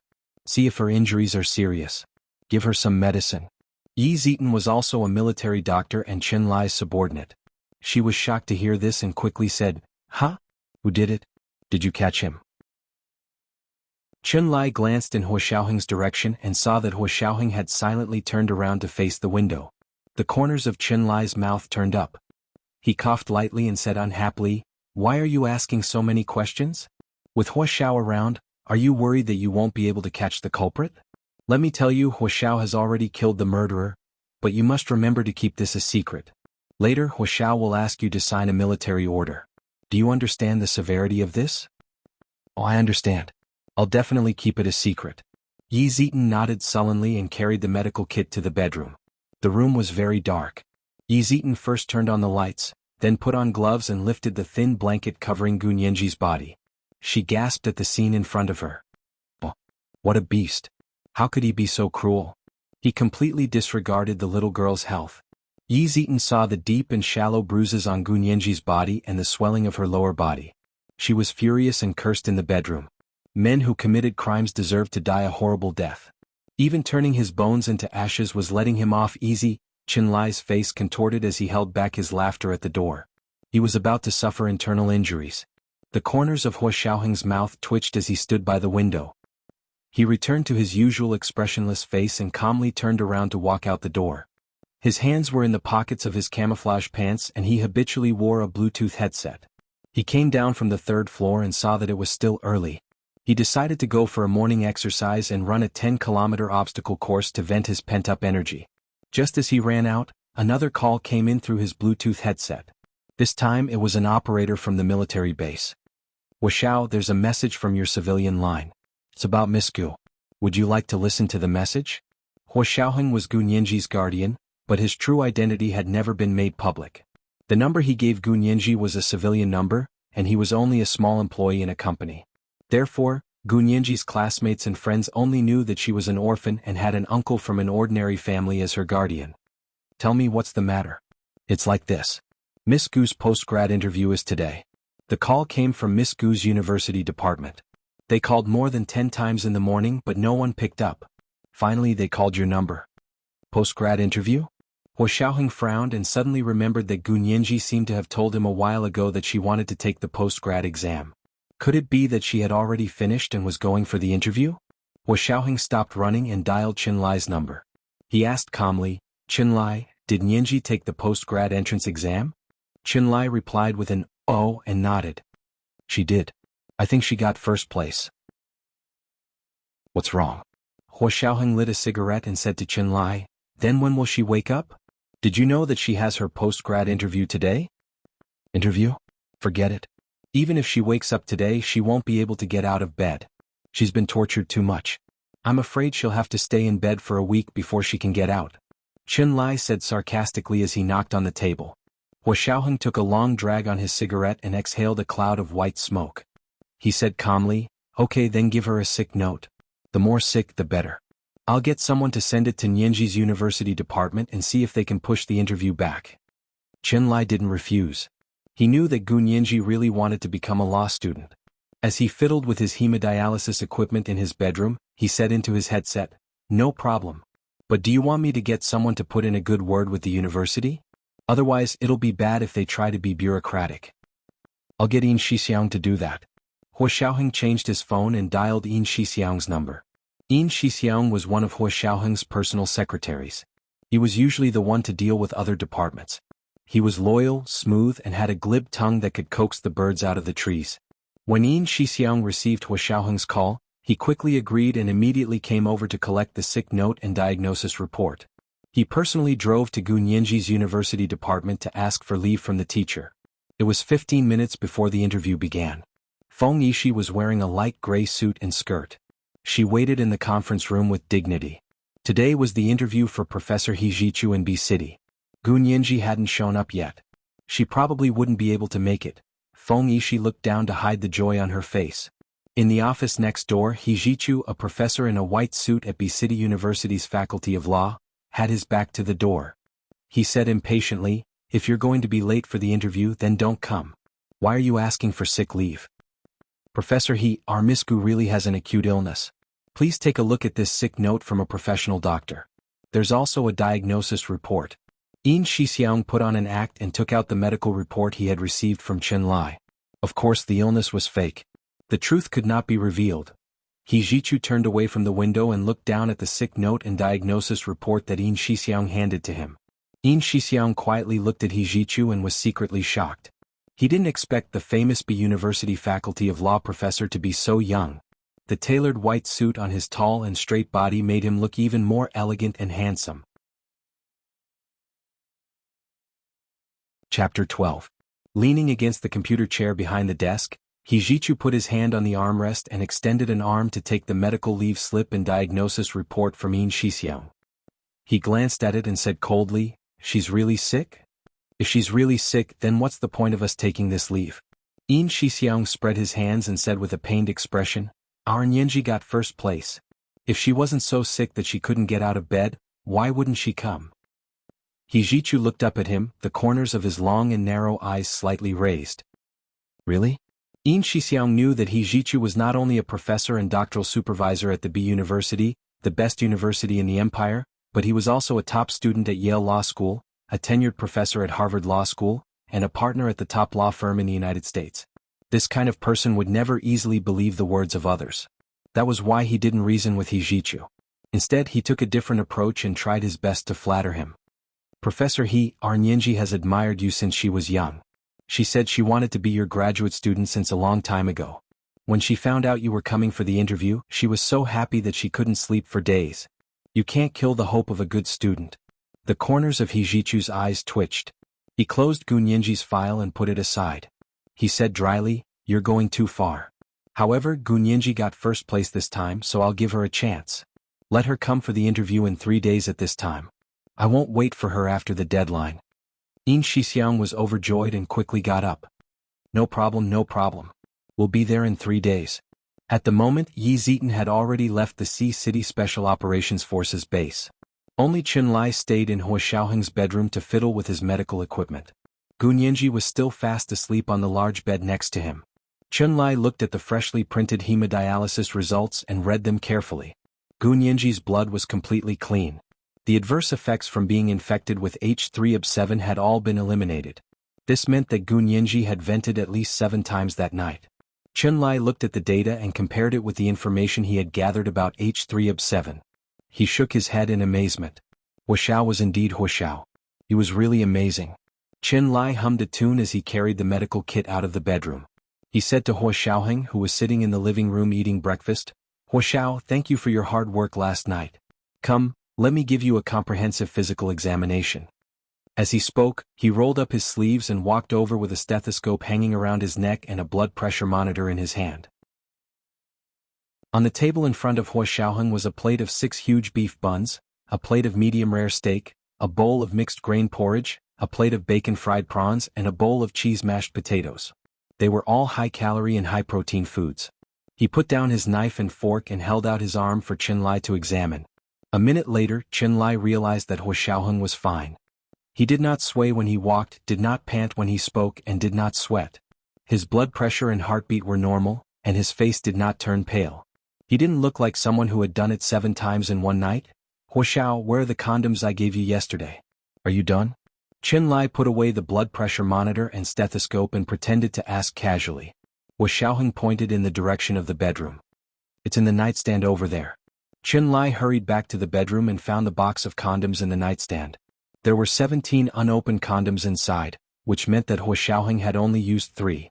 His gaze wandered around the bedroom and finally landed on the sealed stainless steel trash can in the corner. He walked over and opened the sealed lid of the trash can. There was nothing else inside except for 3 used condoms. After careful inspection, he discovered that only 2 of the condoms had semen in them. The other one had been used but it was empty. That meant that Hua Xiaoheng had only ejaculated twice, but Gunyinji had done it at least 7 times. Moreover, this kind of venting needed to be done from the inside, and not from the outside. The expression on Chunlai's face flickered through countless expressions in an instant, but none of them could express his holy sh*t excitement. That was too amazing. It was inhuman. Chunlai spaced out in the bedroom for a while before coming out with an iPad. He looked at Hua Xiaoheng strangely and said in a low voice, "Huaxiao, did you really let her do it 7 times? All in there?" Hua Xiaoheng nodded expressionlessly. "I never fake it." Chunlai nodded quickly, sweat forming on the tip of his nose. "I believe you. I believe you." After a while, he recorded a series of data on the iPad in his hand and pretended to ask nonchalantly, "Then how many times did you ejaculate? I saw that you only ejaculated 2 condoms." Hua Xiaoheng was speechless. Hua Xiaoheng didn't want to answer his nonsensical question. He looked down and didn't answer. He forked a large piece of medium-rare steak and put it in his mouth to chew carefully. Chunlai didn't hear Hua Xiaoheng's answer for a long time and grew anxious. He bent down next to him and whispered, "Huaxiao, tell me about your experience. Good things should be shared with good friends, right?" "What experience?" Hua Xiaoheng felt full even if he didn't eat when he heard the question. He put down his knife and fork and wiped his mouth with a napkin. He stood up and snatched the iPad from Chunlai's hands. "What are you recording?" Hua Xiaoheng's brows furrowed again. If he wasn't mistaken, Chunlai was recording Hua Xiaoheng's 3 meals a day. Chunlai blushed slightly but still said seriously, "I'm just doing a scientific experiment to see if Hua Xiaoheng's eating habits have a natural aphrodisiac effect." Hua Xiaoheng glanced at him and tossed the iPad back to him. He didn't expose him or laugh at him. He pointed to the breakfast on the table and said, "Eat all of it, and then exercise with the brothers from the Special Ops every morning. I think you're too free." Chunlai looked at the high-calorie and high-protein food in Hua Xiaoheng's breakfast with disgust. He pouted at Hua Xiaoheng's back as he left, but still sat down and ate breakfast. He had just finished eating when Hua Xiaoheng's orderly, Fan Jian, came over to invite him over. "Dr. Qin, the chief is waiting for you in the small conference room for a meeting." "What is it?" Chunlai quickly picked up his meeting notebook and walked to the small conference room. The small conference room was in the basement of Hua Xiaoheng's small building. Chen Lai walked in and saw Hua Xiaoheng sitting alone at the end of the oval conference table. Hua Xiaoheng? Chen Lai walked in and closed the door to the small conference room. Sit. Hua Xiaoheng pointed to the seat across from him. His voice was very low. I called you here to ask about the aphrodisiac Nianji was drugged. I didn't have the time yesterday, so I want you to tell me the whole story today. Whoever dared to touch his people must be tired of living. This matter needs to be thoroughly investigated. Chen Lai's expression was unusually serious. Basically, Nianji went to her classmate's birthday party and was pricked with a needle there. Are you sure it was a needle? Whether it was a needle or not, it was a needle-like object. And before Nianji lost consciousness, she told me that she was stabbed in the back. I also examined her, and there was indeed a very small hole in her left shoulder. The aphrodisiac concentration there was much higher than the rest of her body, so it must have been pricked there. Ah, that's impressive. Hua Xiaoheng knocked on the conference table. Does she know who did it? She guessed it was her classmate, Feng Yishi. Chen Lai pushed his glasses up his nose bridge, which were about to slide down. But we don't have any evidence at all. I'm sorry, I had a stroke today and couldn't log in. Happy Dragon Boat Festival, everyone. The update will start tomorrow at a more normal time. Remember to vote for the recommendation. Chapter 13. Feng Yishi. Hua Xiaoheng tapped his fingers on the conference table and quietly turned on his Bluetooth headset. Find out the family background information of Gu Nianji's classmate, Feng Yishi. When Gu Nianji transferred to C University 2 years ago, they had already done a general background check on her classmates and confirmed that they were all law-abiding, ordinary families before allowing her to enroll. He quickly found the Feng's information in his database and projected it on the big screen in the conference room. Hua Xiaoheng fiddled with a round gold coin in his hand as he looked at the Feng's information on the screen. His deep eyes narrowed. No evidence? How can there be no evidence? Where? It's only Nianji's word. She might not remember anything when she wakes up. Words are no proof, Hua Xiao. Chen Lai had to remind Hua Xiaoheng. The corners of Hua Xiaoheng's mouth curved. He slammed the gold coin on the conference table and stood up. Did you forget the biggest evidence? H3 of 7. Chen Lai's head jerked up to look at the Feng's background information on the screen. He slapped his forehead in surprise. Really? How could I have forgotten about that? Hua Xiaoheng crossed his arms as he stood up and walked towards the screen. His black t-shirt was supposed to be loose, but he wore it tight, revealing his muscular chest. I remember you mentioning this thing once before. You said it was very powerful based on the data. I asked you to get some for our members to train, but you said that even in Japan very few people can get their hands on it. Only the most powerful people have the opportunity to use it. Hua Xiaoheng stopped in front of the screen. Chen Lai nodded. That's true. So tell me, with the Feng's background, where did Feng Yishi get her hands on this thing? The Fengs were rich enough in the eyes of the general public, but they were only wealthy businessmen. H3 of 7 was not something that could be obtained with money alone. Even a senior military doctor like Chen Lai, who was backed by the Special Operations Forces under the direct command of the Imperial Army, had not been able to get his hands on the actual product. He had only gotten his hands on some data. How had Feng Yishi, a fourth-year student, managed to do it? Hua Xiaoheng turned around and gave another order into the Bluetooth headset. Zhao Liangzi, immediately get someone to investigate Nianji's university classmate, Feng Yishi, before and after her birthday party last night. Find out who she saw, what she did, and what she said. Find out everything she said in the last 24 hours within half an hour. Zhao Liangzi was Hua Xiaoheng's other personal secretary. He was meticulous and had a superb memory. He had a photographic memory and was a computer genius. He usually helped Hua Xiaoheng with confidential matters. Zhao Liangzi's affirmative reply came through the earpiece. Hua Xiaoheng grunted in acknowledgement and ended the call. Chen Lai gave Hua Xiaoheng a thumbs up and praised, as expected of Hua Xiaoheng. You saw the flaw in it at a glance. Hua Xiaoheng put the gold coins on the table back into the pocket of his camouflage pants. Let's go. We'll know what's going on when Zhao Liangzi sends word. Chen Lai walked behind Hua Xiaoheng and sighed. I also want to know how Feng Yishi got her hands on such a precious thing. And in such a large amount. Hua Xiaoheng's heart skipped a beat. He had a vague feeling that something was amiss. Returning to the third floor, he looked at the bedroom door but did not go in. Just then Yin Shixiang called. Hua Xiaoheng, Miss Gu's interview has been postponed to 8 o'clock in the morning in 3 days. Hua Xiaoheng replied dryly, "Okay. Go to the small meeting room as soon as you get back." He turned to Qinlai and said, "Keep an eye on her. I have something to do. I'll be going now." He left. Half an hour later, Yin Shixiang and Zhao Liangzi arrived at the small meeting room to meet with Hua Xiaoheng. Zhao Liangzi stood in front of the large screen and began to introduce the information he had found. Feng Yishi's situation was generally normal for the last 24 hours. There was nothing special about her except that she gave her cousin $1 million and bought a yellow pear-shaped diamond ring from him. A picture of the pear-shaped diamond ring was displayed on the large screen. Hua Xiaoheng stared at the sharp protrusion in the middle of the pear-shaped diamond ring and said calmly, "Zoom in on the ring." The ring on the large screen was zoomed in step by step until every detail was visible. The tiny scratches on its surface could almost be seen. The clarity of the high-definition picture was terrifying. Where is the diamond ring now? It's still on Feng Yishi's finger. Zhao Liangzi displayed another picture as he spoke. It was of Feng Yishi getting out of a black limousine. Her left hand was resting on the open door, and the yellow pear-shaped diamond ring on her left middle finger was clearly visible. This picture was taken just 15 minutes ago. She came home from her university interview. Zhao Liangzi added. Interview? Hua Xiaoheng was taken aback. What interview? She and Miss Gu both took the postgraduate entrance exam for the B University Faculty of Law. Miss Gu was first and she was second. Zhao Liangzi said meaningfully as he exchanged a look with Yin Shixiang. Yin Shixiang remembered that Gu Nianji hadn't gone to the interview today, and that Hua Xiaoheng had specifically asked him to apply for leave.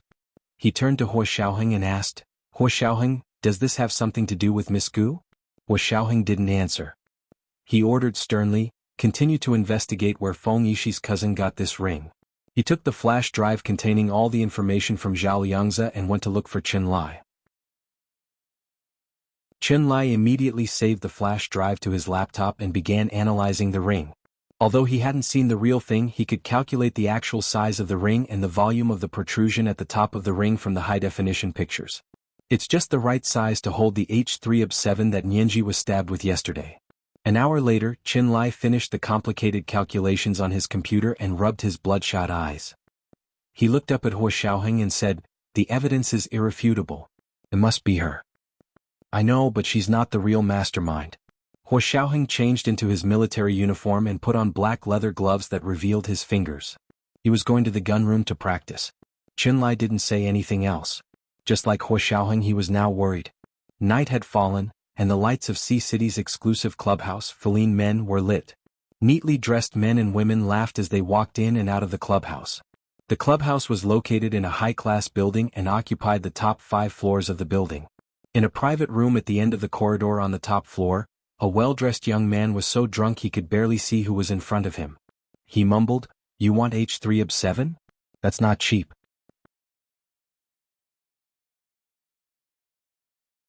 Chapter 14.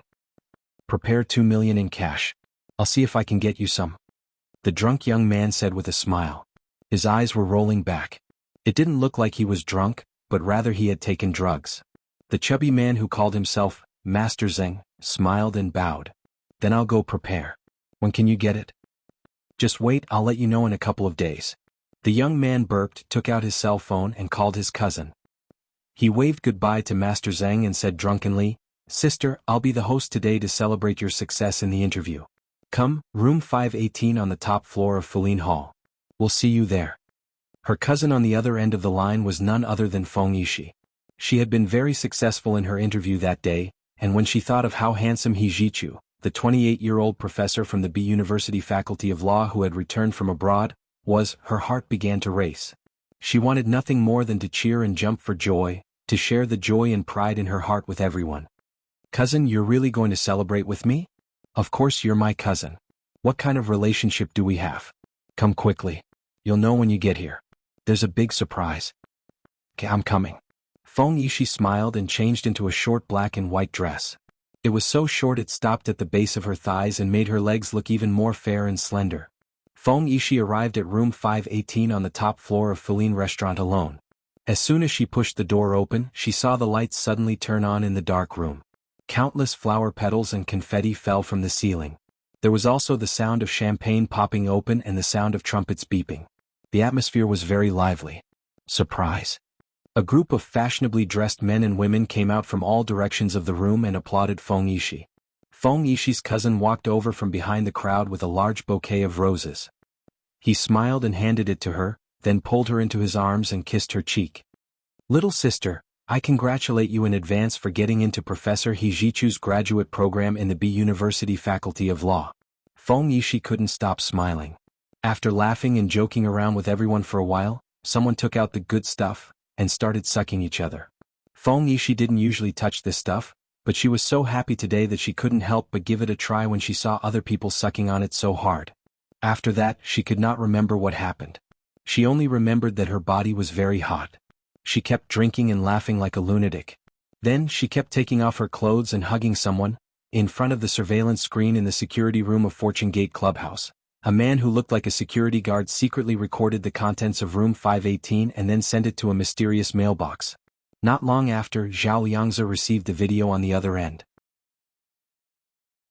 "Wuxiao, we got the video. The person who sold H3ob7 is Feng Yishi's cousin, Hu Chuanxin. Keep an eye on him." Late at night, Wuxiaoheng returned to his house and saw Qinlai sitting on the floor in the living room. In front of him was a pile of his medical equipment. He was concentrating on extracting blood samples. "Why haven't you left yet?" Wuxiaoheng stopped in his tracks. "Where's Nianji? Have you had dinner?" Qinlai shook his head with a sigh. "She hasn't woken up yet." He then glanced at Wuxiaoheng. "Look at what you've done? You're just letting her vent and you're trying to kill her." Wuxiaoheng was speechless. He walked through a small hallway to the bedroom and saw that the door was still closed. Wuxiaoheng understood. "She hasn't woken up yet?" He pushed open the bedroom door and walked in. It had already been a day and the curtains in the bedroom were drawn. It was still quiet and dark. As soon as he stepped in, he could still feel the strange enchantment in the air. Wuxiaoheng quietly retreated and quietly closed the door. He returned to the living room and sat down on the sofa. Qinlai turned to look at him. He saw that his expression was solemn and his eyes were lowered. Qinlai couldn't tell what he was thinking. "Wuxiaoheng, if Nianji still doesn't wake up tomorrow, I'm afraid there's something wrong with this." Qinlai picked up the test tube and shook it. Wuxiaoheng didn't need Qinlai's reminder to know that something was wrong. He let out a long sigh and didn't say anything. He got up and went to his study. That night, Qinlai didn't sleep and neither did Wuxiaoheng. Early the next morning, Qinlai went to the bedroom again to check on Gu Nianji. She still hadn't woken up. Not only was she still unconscious but she was running a high fever. Qinlai quickly brought over the fever needle and injected it into her arm. He then began to draw blood. Gu Nianji's fair arm was already marked with obvious bruises from the blood drawn. Wuxiaoheng came out of the study and saw Qinlai walk out of the bedroom with another test tube of blood. He reached out to stop him. "What are you doing? How much blood did you draw?" Qinlai pushed him away with one hand and protected his test tube. He said confidently, "I'm doing this for her own good. She's already running a fever today. I think this H3ob7 is really not that simple." "That's right, Masao Oda, the famous biomedical expert at Tokyo Imperial University Hospital in Japan. How could he only make such a lowly drug?" Wuxiaoheng's eyebrows couldn't help but twitch. His voice was so deep that it was like a subwoofer that it hit him hard. "What do you mean?" "Nothing, it's just that this H3ob7 is most likely not that simple. It's not just an aphrodisiac. I suspect it has other uses." Qinlai poured Gu Nianji's blood into the dialysis machine and began to analyze it again. "Fever? You're saying Nianji has a fever?" Wuxiaoheng obviously hadn't expected this result. "Why would Nianji have a fever?" "I don't know the reason yet. I'm in the middle of an experiment. I need to do a blood sample culture. Don't just stand there and do what you need to do." Qinlai waved his hand to shoo Wuxiaoheng away. Wuxiaoheng glanced at him and lit a cigarette. He took a deep drag and said dryly, "If that's the case then I won't wait anymore." As he spoke, he turned back to look at the door of his bedroom before leaving his small building. As he went downstairs he gathered his men. 20 minutes later, a gray sedan stopped across the street from the Fuline restaurant, the exclusive club in Sea City. The car looked very inconspicuous and ordinary, but the glass was specially treated. It could be seen clearly from the inside but not from the outside. The body and glass were also bulletproof. The car was fully equipped with leather seats, a top-of-the-line stereo system, and a computer network. It also had a proprietary GPS navigation system. It could be turned into a temporary military command center at any time. Wuxiaoheng sat in the back seat. He wore sunglasses and stared at the building across from him like a hawk. The orderly, Fan Jian, was the driver. He sat in the front with his personal secretary Zhao Liangzi. The other personal secretary, Yin Shixiang, sat on the other side of Hua Xiaoheng. The four of them waited quietly for a while. It was still early and there were few people on the street. The stalls selling breakfast had just opened, and the air was filled with the aroma of food and the unique clean atmosphere of the early morning. Not long after, the ear-piercing sound of sirens pierced through the silence of the morning. Police cars drove over and stopped in front of the building. Dozens of riot police officers with loaded guns jumped out of the police cars. They all wore black balaclavas and covered their faces, revealing only their eyes. They carried semi-automatic rifles and quickly blocked the staircase and elevator exits of the building. At the same time, more police officers went up the stairs and elevators to the club on the top floor. The Fuling restaurant had just gone through a night of bustling. It was time for the club to close. Most of the guests had left, but there were still a few people who liked to stay up all night and were still in the club's private rooms. Especially the group of men and women who had been partying all night in room 518 on the top floor. Chapter 15. Soon, the sound of footsteps echoed in the corridor of the Fortune Gate Club. The people in the private rooms who hadn't left were stunned. They didn't know what was going on. Before the staff could come back to their senses, the policemen wearing black hoods and armed with live ammunition kicked open the doors of the private rooms. Light flooded in, illuminating the dark rooms. The men and women in the room had been in the dark all night. Their brains were sluggish when they saw the bright light. They closed their eyes reflexively, unable to figure out what was going on. These police officers were special forces. They were armed with cameras as well as guns. One of them immediately began snapping pictures of the people in the private rooms. Police, search. You have the right to remain silent, but every word you say will be used against you in court. Put your hands on your head and squat in the corner. Don't move. I'll shoot you if you keep running. A gunshot rang out.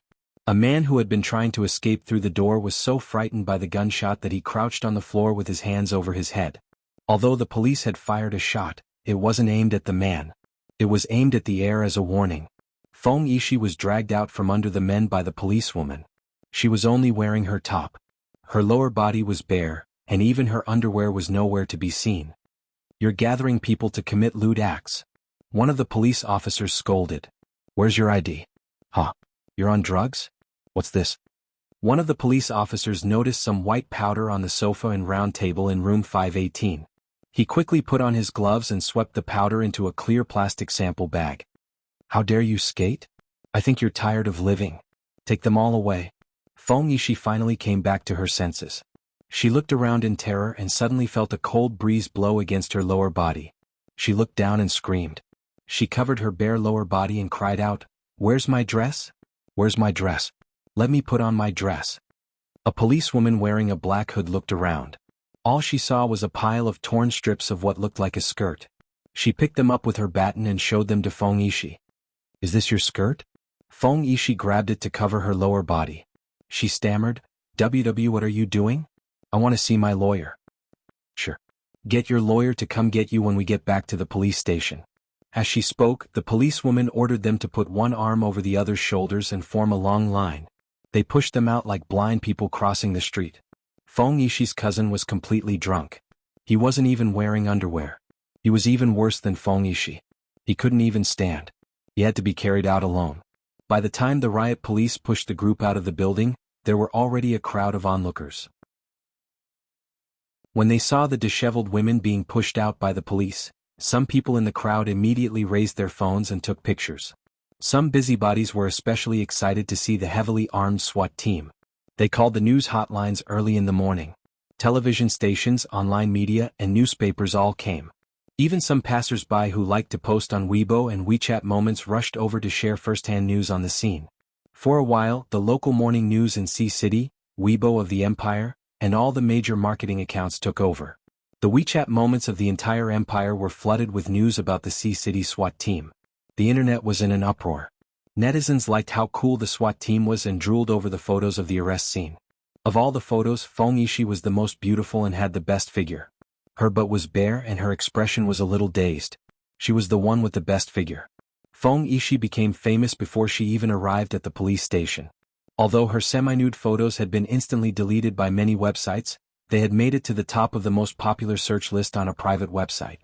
Her name had, at some point, reached the top of the search list under the hashtag #FengYishi, C-City's Fortune Gate Clubhouse half-naked female university student hashtag. She had become a veritable internet celebrity. The entrance of the building where the Feline Club was located was as lively as if it was a festival. On the other hand, the low-key gray sedan that was parked on the side of the street was completely silent, not a single sound could be heard. Hua Xiaoheng's face was expressionless until Zhao Liangzi handed over the phone he had been fiddling with. He smiled at Hua Xiaoheng and said, "Mr. Hua, Miss Feng's wish came true. She's finally an internet celebrity." Although Yin Shixiang and Fan Jian were extremely curious, they didn't say a word. They didn't dare ask what had happened. Only Hua Xiaoheng and Zhao Liangzi knew. Zhao Liangzi had investigated everything Feng Yishi had said and done in the past 24 hours. Don't ask him how he had found out, he knew everything. He just didn't want to talk about it. All of this had been a trap Feng Yishi had set for Gunyanji. If it hadn't been for Gunyanji's alertness and her special constitution, she would have ended up 100 times worse than Feng Yishi today. Even so, Gunyanji had paid a terrible price. Zhao Liangzi shook his head and silently lit a candle for the Fengs. It was the Feng family's bad luck to have raised such a vicious and stupid girl who did not know the immensity of heaven and earth. Giving them a taste of their own medicine was one of the purposes of the Special Operations Forces directly under the Imperial Army. As the founder of the Special Operations Forces, Hua Xiaoheng was the ancestor of giving them a taste of their own medicine. The crowd outside gradually dispersed. The traffic police came to clear the road and the cars began to move. "Let's go." Hua Xiaoheng looked away from the building across the street. Fan Jian quickly started the car and drove them around the corner back to the base. The incident had started when someone had called the police to report that the Feline Club was engaging in illegal behavior, so the C-City SWAT team had stepped in to resolve it. It had nothing to do with the Imperial Army. Hua Xiaoheng and the others only cared about matters related to the 6th Military Region, such as the extent to which certain drugs developed by Oda Masao, a biomedical expert from the Imperial Japanese Hospital, were harmful to the health of the Empire's citizens. The Special Operations Forces could only take over if the C-City SWAT team could interrogate the relevant information. Back at the base, Hua Xiaoheng went to his office to deal with some documents related to the 6th Military Region's preparations, then held a few video conferences with the Imperial Army and Senate leaders. He didn't return to his small building to eat until it was dark. On the table were his 4 favorite medium-rare steaks, drizzled with thick cheese sauce. There was also a small bowl of mashed potatoes, a bowl of cream oyster soup, and a large bowl of Caesar vegetable salad. Next to it was a bottle of red wine of unknown vintage. Chun Lai had just finished dinner and was putting his plate into the food basket, waiting for the orderlies to collect it. Hua Xiaoheng stopped in his tracks and quickly glanced in the direction of the bedroom. "Where's Nianji? She's still having a fever. She hasn't woken up yet." Chun Lai's round face was beaded with sweat again. Chapter 16. It was already the 2nd day in a coma. Has the fever gone down? Hua Xiaoheng stood at the door for a while but didn't come in. He took out a pack of cigarettes from his trouser pocket and put one in his mouth. He lit the cigarette and inhaled silently. He puffed out a smoke ring. "Will she wake up tomorrow? Are you worried? Are you worried?" Chun Lai teased Hua Xiaoheng and waved his hand in an attempt to dispel the smell of smoke. Hua Xiaoheng didn't speak. He stuck one hand in his trouser pocket and held a cigarette in the other. He squinted at the dark night outside the window, his tall figure unmoving. Chun Lai actually saw a hint of murderous intent in his back. He shuddered and quickly said, don't worry. You can smoke after dinner. I'm not in a hurry." Hua Xiaoheng flicked the cigarette ash. "If Nianji's fever doesn't go down, should we take her to the hospital?" "Hospital? You want to take her to the hospital when I'm here?" Chun Lai nearly snorted. "The best hospital is wherever I am. Then why is she still running a fever? Why hasn't she woken up yet?" Major General Hua's move was a fatal one. Dr. Chen dead. Meanwhile, the Feng family in C-City's Dexin Villa district was in a state of chaos. Feng Yishi's father, Feng Guodong, saw the overwhelming news online and was so angry he almost had a heart attack. He yelled at his wife Hu Qiaojun, "Look at what your nephew has done. My daughter has always been smart and obedient. Why would she smoke that stuff?" Hu Qiaojun's eyes were swollen from crying. She was worried about her daughter and the culprit, her nephew. She yelled. My nephew was framed too. He and Ishi are both victims. He's a victim? Feng Guodong pointed in the direction of the door, his face flushed. He's been smoking that stuff for more than a day or two. I saw it with my own eyes a while ago. You're telling me it's a setup today? He framed my daughter. His whole family framed my daughter. Feng Guodong, do you have a conscience? How could my brother's family frame Ishi? Uncle and auntie treat Ishi better than they would their own daughter. How can you look down on my family like that? Hu Qiaozhen was very protective of her own people. When she heard her husband criticizing her family, she immediately jumped up. Feng Yichen's frown deepened. She couldn't take it anymore. She interrupted her parents' argument. Dad, Mom, this isn't the time to blame each other. Hurry up and find Lawyer Yen to get my sister and cousin out of there before anything else happens. Feng Guodong and Hu Qiaozhen finally stopped, but they still glared at each other, unwilling to be outdone. Together they turned to Feng Yichen and said, Yichen, hurry up and find Lawyer Yen. Take him to the police station and get your sister and cousin out. Feng Yichen shook her head. Mom, take Aunt and follow Lawyer Yen to the police station. I have something to discuss with Dad. What's more important than your sister and cousin? Hu Qiaozhen was extremely displeased. She pointed at Feng Yichen and shouted, Do you know what's going on? Feng Yichen closed her eyes and handed over the phone that she had been holding. She said in a low voice, Of course there's something more important. Here, see for yourselves. Feng Guodong and Hu Qiaozhen leaned over and held Feng Yichen's hand to look at the phone screen. They saw that a very popular post had appeared on one of the largest forums in the empire. The title was, Talk About My Classmate, see University Faculty of Law Senior Feng Yishi. Not only did the post clearly state her name and identity, but also her family background. Even the news that the Feng family's Fengting Home Improvement Company was about to be listed on the stock market was leaked. As soon as the news came out, more and more people came out to expose the truth. Even their company's competitors heard the news and took action. They bribed all kinds of internet water armies and spared no effort to beat the dog when it was down. They led a criminal case to become a stock market event related to the listing of the company. Moreover, there were already people who started posting posts about the inside story of the Fengting Home Improvement Company going public. Hu Qiaozhen's face was pale. She snatched the phone from Feng Yichen's hand and trembled as she scolded, Nonsense! Nonsense! It's fun to start a rumor, but the whole family will go to the crematorium. Feng Guodong was anxious. What should we do? What should we do? If it affected the listing of the Fengting Home Improvement Company, it would be a big loss.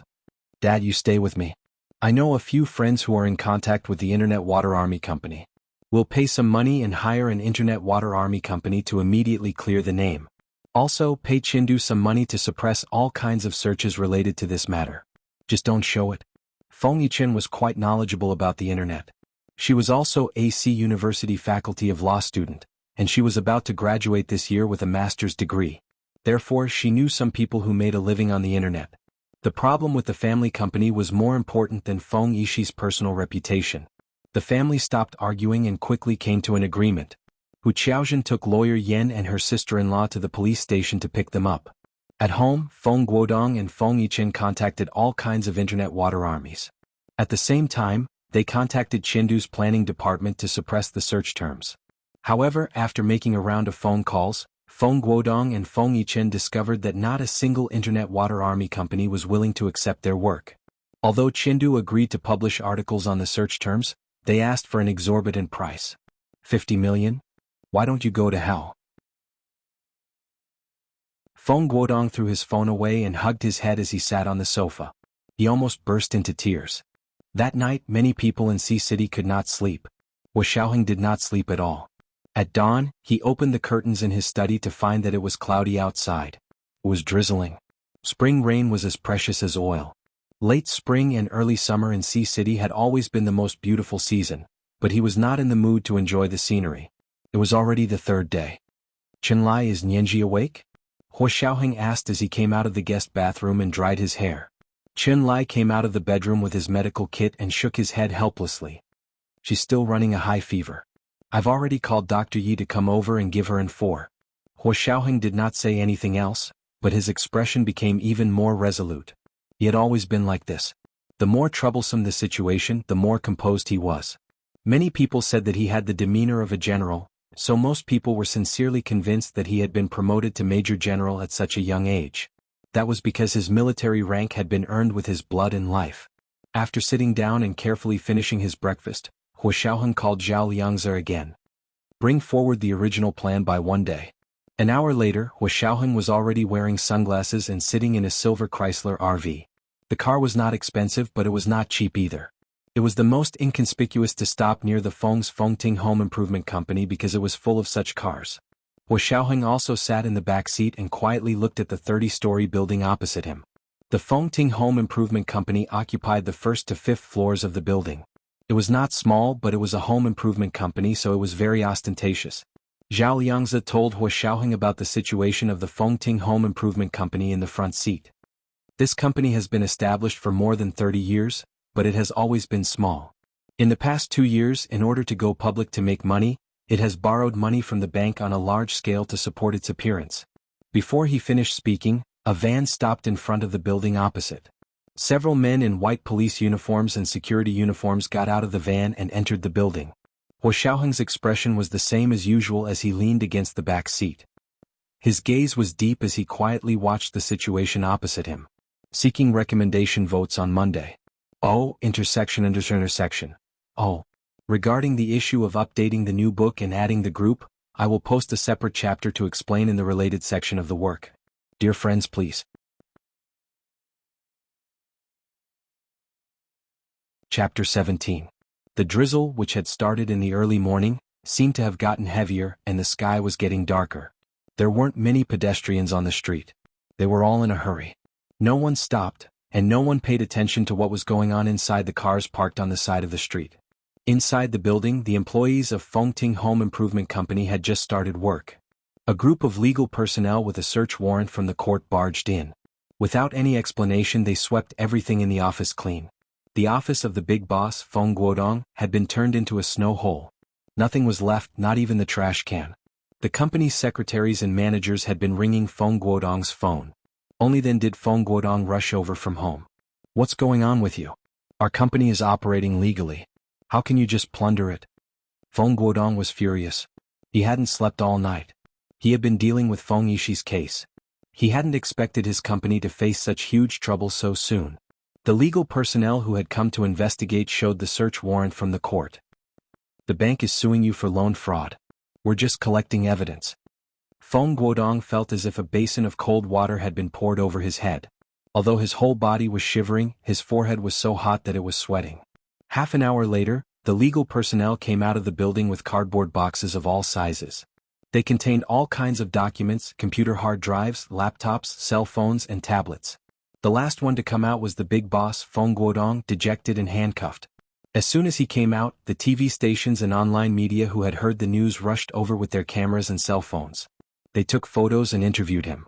Another hot piece of news was stirred up. Hua Xiaoheng sat in the Chrysler RV opposite the building.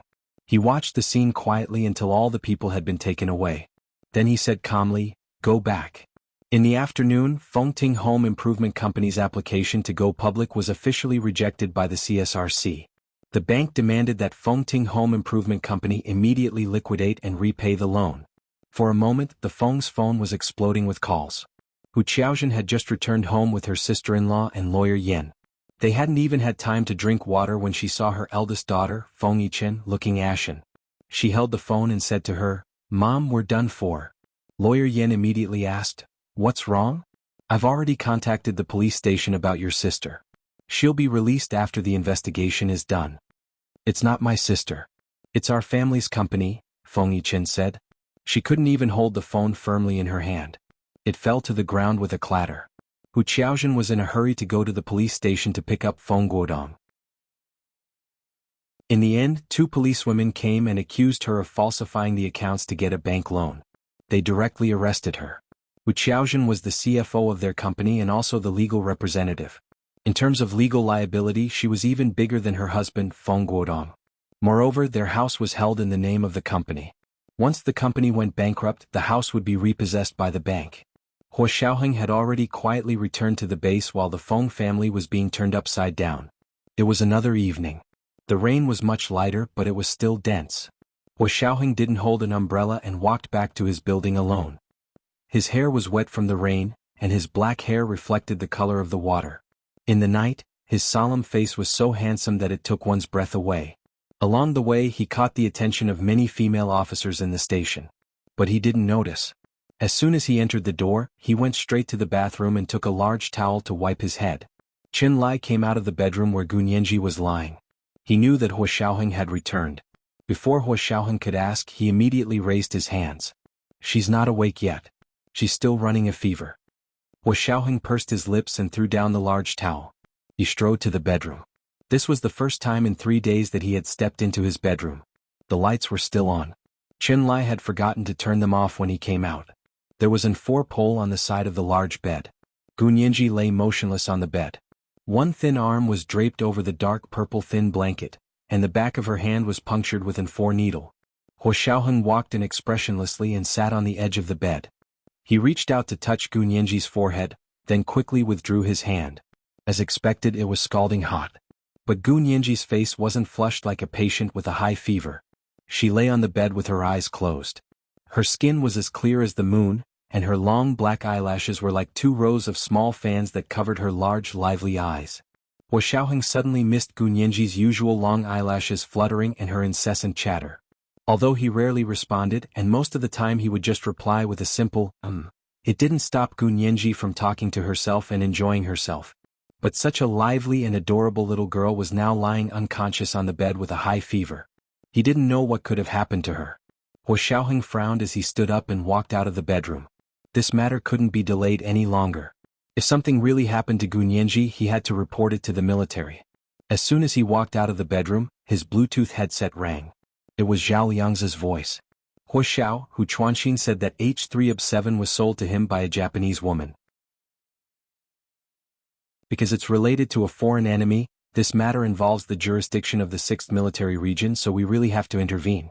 The SWAT team at the police station has already contacted the Special Operations Forces base. They will immediately transfer Hu Chuanxin to the base interrogation room. After a pause, Zhao Liangzi seemed to check the GPS before continuing, "The car is already here." Hu Chuanxin was blindfolded and taken to a special interrogation room at the Special Operations Forces base in Sea City. The Sea City Police Department's SWAT team was law enforcement, so they couldn't use any special methods to extort a confession from him. However, they sensed that Hu Chuanxin was intentionally hiding some information, and this information also involved a foreign enemy, so the SWAT team immediately handed him over to the Special Operations Forces. "He's still hiding something?" Yin Shixiang and Zhao Liangzi rushed to the door of the interrogation room, the smile on their faces almost sinister. "Why are we being polite to this kind of scum who colludes with foreigners and kills his own people?" Hua Xiaoheng walked in wearing riding boots. His expression was dark, and his entire body exuded a ruthless and cold aura. The people in the surveillance room next to the interrogation room couldn't help but feel their scalps tighten.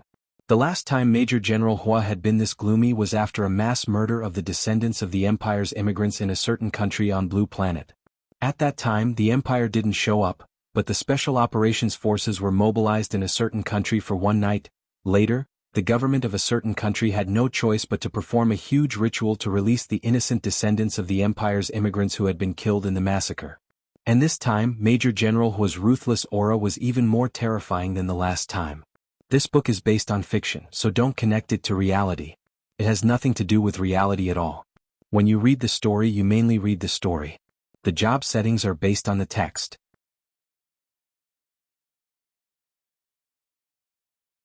Chapter 18. Hua Xiaoheng stood with his hands behind his back in the surveillance room next to the interrogation room. In front of him was a transparent one-way wall. He could see what was going on in the room across from him, but not him. Hua Xiaoheng. Hua Xiaoheng.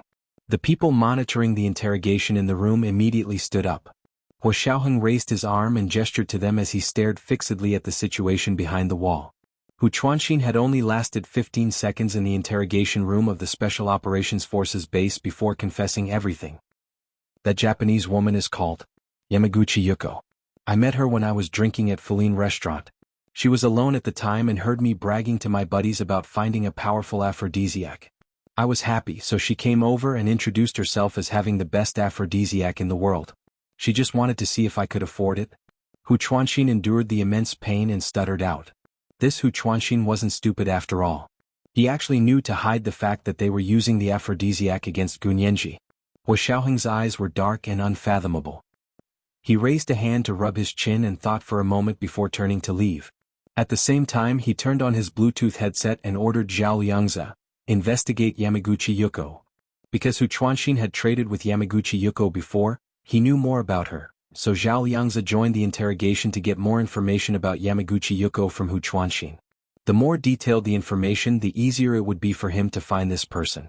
After leaving the interrogation room, Zhao Liangzi returned to his office and immediately went online to the Imperial Customs database to search for the Japanese tourist named Yamaguchi Yuko, who had entered the country this year. Soon after, lines of data were sent back. Zhao Liangzi's hands flew across the keyboard as he gradually narrowed down his search area. After 15 minutes, he had narrowed down the information to only 3 women. Xiaoheng, we found that 15 Japanese women named Yamaguchi Yuko entered the country this year. Excluding the 12 who don't match the age, there are 3 left. The first and second left our country a month ago and don't match the time Hu Chuanxin said. Only the third Yamaguchi Yuko entered the country half a month ago and happened to be in Sea City during that time. We also found that her credit card had been used at Fuline restaurant. If I'm not mistaken, this Yamaguchi Yuko was the one who sold H3OB7 to Hu Chuanxin. Yeah. Why did it take so long? Xiaoheng was a little dissatisfied. Hu Chuanxin had already explained it so clearly, but it still took 15 minutes. Xiao, they used cash for the transaction. If it was done through the banking system, I would have found out in less than a second. Zhao Liangzi pleaded bitterly on the other end of the phone. Cut the crap. Where is Yamaguchi Yuko now? Xiaoheng stood up and prepared to gather his men to arrest her. Zhao Liangzi typed away on the computer for a while, searching for the latest information on Yamaguchi Yuko. Unexpectedly, oh no. Xiao. She's already on the plane back to Japan. Zhao Liangzi's face turned ashen. She got on the plane back to Japan before we got Hu Chuanxin's statement. Xiaoheng slammed his fist on the table. Keep investigating. Get me the documents from the customs. Zhao Liangzi immediately used his highest authority on the internet to access Sea City's customs system. Sea City was the largest city in the empire. There were countless international flights going in and out of Sea City every day. It was not easy to investigate one person among so many flights, but it would be much easier if they knew the flight number. Zhao Liangzi used Yamaguchi Yuko's name and passport number to find her flight number back to Japan. He then pulled up the footage of her exit customs and sent it to Xiaoheng. Xiaoheng opened the large screen in front of him and squinted at the crowd at the Sea City Airport customs on the screen. Zhao Liangzi identified her over the phone. Xiao, this is Yamaguchi Yuko. In the Sea City Airport customs video, Yamaguchi Yuko smiled at the camera. She had thick, medium-length hair and wide bangs on her forehead. Her large, black-rimmed glasses covered half her face, but it was still possible to see that her face was as fair as a silver plate. She had thin red lips and thin eyebrows. She looked a little like an ancient imperial court lady, but she also had the appearance and makeup of a Japanese woman. Xiaoheng frowned and got up to turn off the large screen. He immediately ordered, "Can you connect to the Japanese database? Find out who she is." Someone who could get their hands on H3OB7 would not be an ordinary person. Zhao Liangzi loved being a hacker, but unfortunately he had always been restricted by the rules and could not do whatever he wanted on the internet. However, this time with Xiao's authorization, he immediately became excited and rubbed his hands together. No problem. Where to hack? Japan's security system, or their financial system? Will it affect the security of Japan's internet? Xiaoheng said coldly. What does Japan's internet security have to do with me? I just want you to find out where this woman came from. Zhao Liangzi said. Understood. He treasured every opportunity to hack another country's internet. These opportunities were rare, and it was one of the reasons he joined the Special Operations Forces. As a former world-class hacker who had been recruited, he was very satisfied with his current job. Not only could he satisfy his interests, but he could also serve his country. Strings of code flew between his fingers as he typed it out, continuously testing the security holes in Japan's internet. As long as he found one, he would be able to open an opening and enter the curtain on the other side to see a different view. Before daybreak, Zhao Liangzi had already successfully cracked the Japanese internet password and wandered through their domestic computer network. However, the results he found were not optimistic. Zhao Liangzi's expression became more and more serious. 10 minutes later, he sent the information to Xiaoheng. Xiao, Yamaguchi Yuko is closely related to Japan's largest mafia organization, the Yamaguchi Gumi. Also, according to the information, she died in a car accident as soon as she returned to Japan. Hua Xiaoheng sat in his study with a large screen on the entire wall in front of him. He rested his chin on his hand as he sat in the high-back chair behind the desk and focused on the information on the screen. It was all information that Zhao Liangzi had just obtained from Japan's intranet, accompanied by subtitles and explanations. Hua Xiao, is this incident related to Japan's largest mafia, the Yamaguchi-gumi? Then are we going to deal with the Yamaguchi-gumi? Zhao Liangzi was discussing this issue with Hua Xiaoheng on the other end of the phone.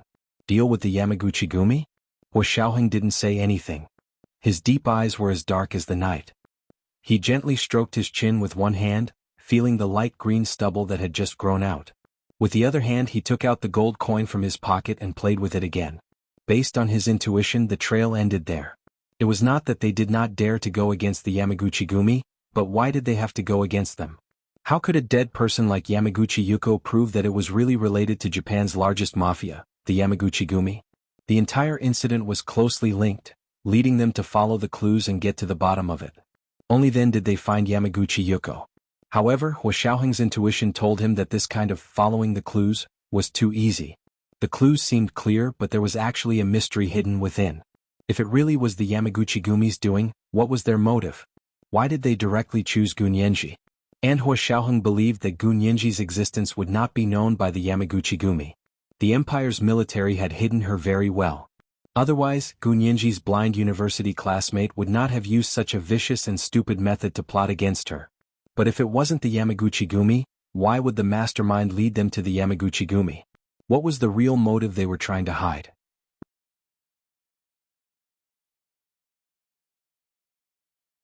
Chapter 19. Finding out who Yamaguchi Yuko was not going to make them relax. That night, Hua Xiaoheng couldn't sleep for some reason. He tossed and turned on the guest bed for half a day before finally getting up and going to the base's information room in the middle of the night to look up some old files. Although it was the age of the internet, anyone who understood the principles of the internet knew how insecure it was. For example, one of his personal secretaries, Zhao Liangzi, could demonstrate 100 ways to crack all kinds of internet security systems and hack into your computer, phone, or tablet. Therefore, the Imperial Army still chose to preserve a lot of top-secret information on paper and not on the internet. The information room even had the most primitive bamboo slips and stone carvings engraved on it because only bamboo slips and stone carvings could last the longest. He worked there until the next morning before dozing off on the table in the information room until he was woken up by the knocking of the information room's management. The information room was shielded from all electromagnetic and radio signals. Phones could not be made in and there were no telephone lines. Therefore, communication was basically through shouting. No one in the room could hear him unless he shouted, Chief, your personal secretary is looking for you urgently." The knocking finally woke Hua Xiaoheng, who had just closed his eyes.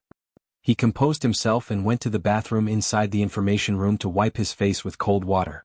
Looking at his watch, he realized it was already 8 in the morning. As soon as he walked out of the information room, Hua Xiaoheng's Bluetooth headset rang. It was his other personal secretary, Yin Shixiang. "What is it?" "Hua Xiao, Miss Gu has an interview today. Her faculty has been calling many times. Even Professor He himself has called to ask about it." Yin Shixiang's tone was a bit anxious. 3 days ago, he had specifically gone to the C University Faculty of Law to help Gunyenji request a leave of absence and had finally gotten Professor He Jichu to agree to postpone the interview for 3 days. If she was late again, Yin Shixiang couldn't imagine how bad Professor He's impression of Gunyenji would be. To think that he had bragged that Gunyenji had always admired Professor He. Hua Xiaoheng rubbed his brows and replied as he walked, "I'll call Qinlai."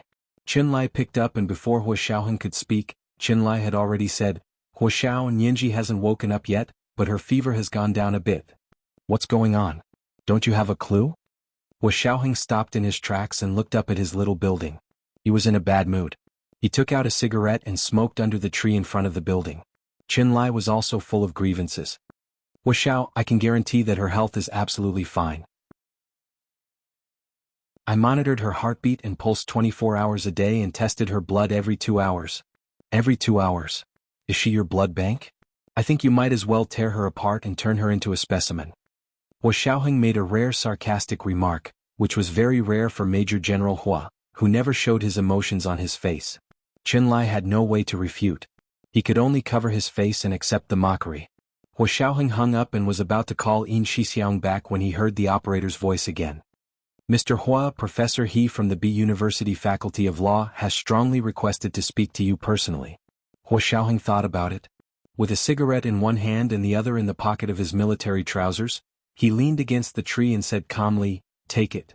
Actually, Hua Xiaoheng hadn't personally taken care of Gu Nianji in the 6 years she had been with him. He was only there in name. Gu Nianji was already 12 when she started working with him. She had the ability to live on her own, so she didn't need his hands-on care. Everything related to Gu Nianji's school had been handled by his personal secretary, Yin Shixiang. But this time, the situation was more serious, and Yin Shixiang probably couldn't handle it. The sound of the call being connected came from the Bluetooth earpiece.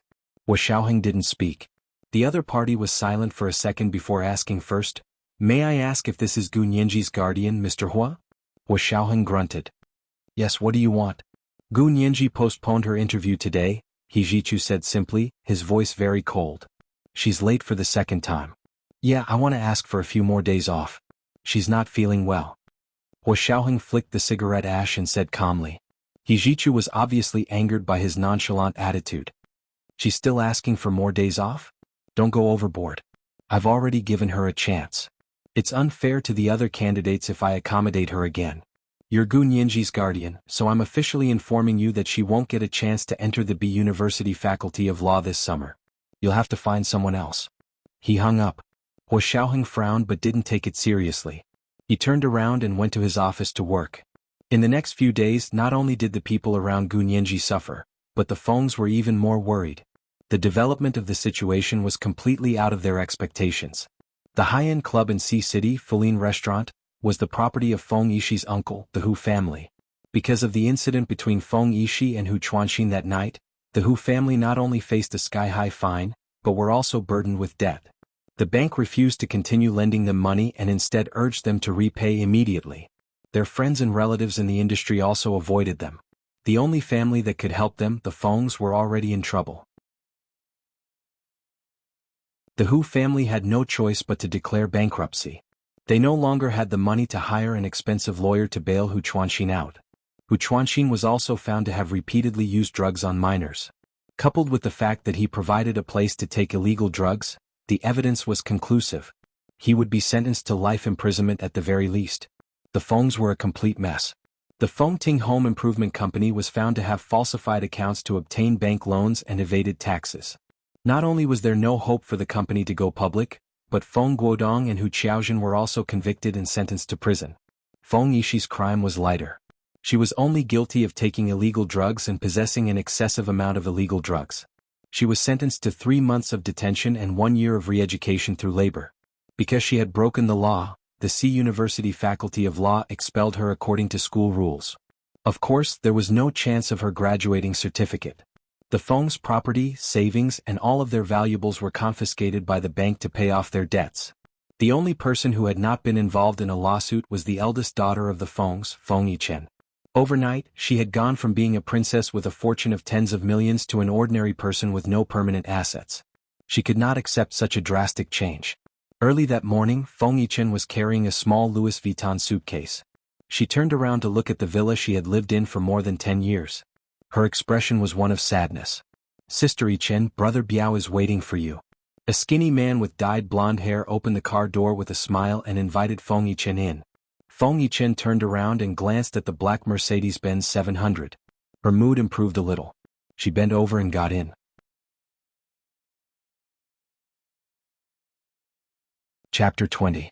Feng Yichen silently turned her head away. She watched the scenery fly by outside the car window. She felt terrible. If her family hadn't been through so much, why would she be with someone like Brother Biao?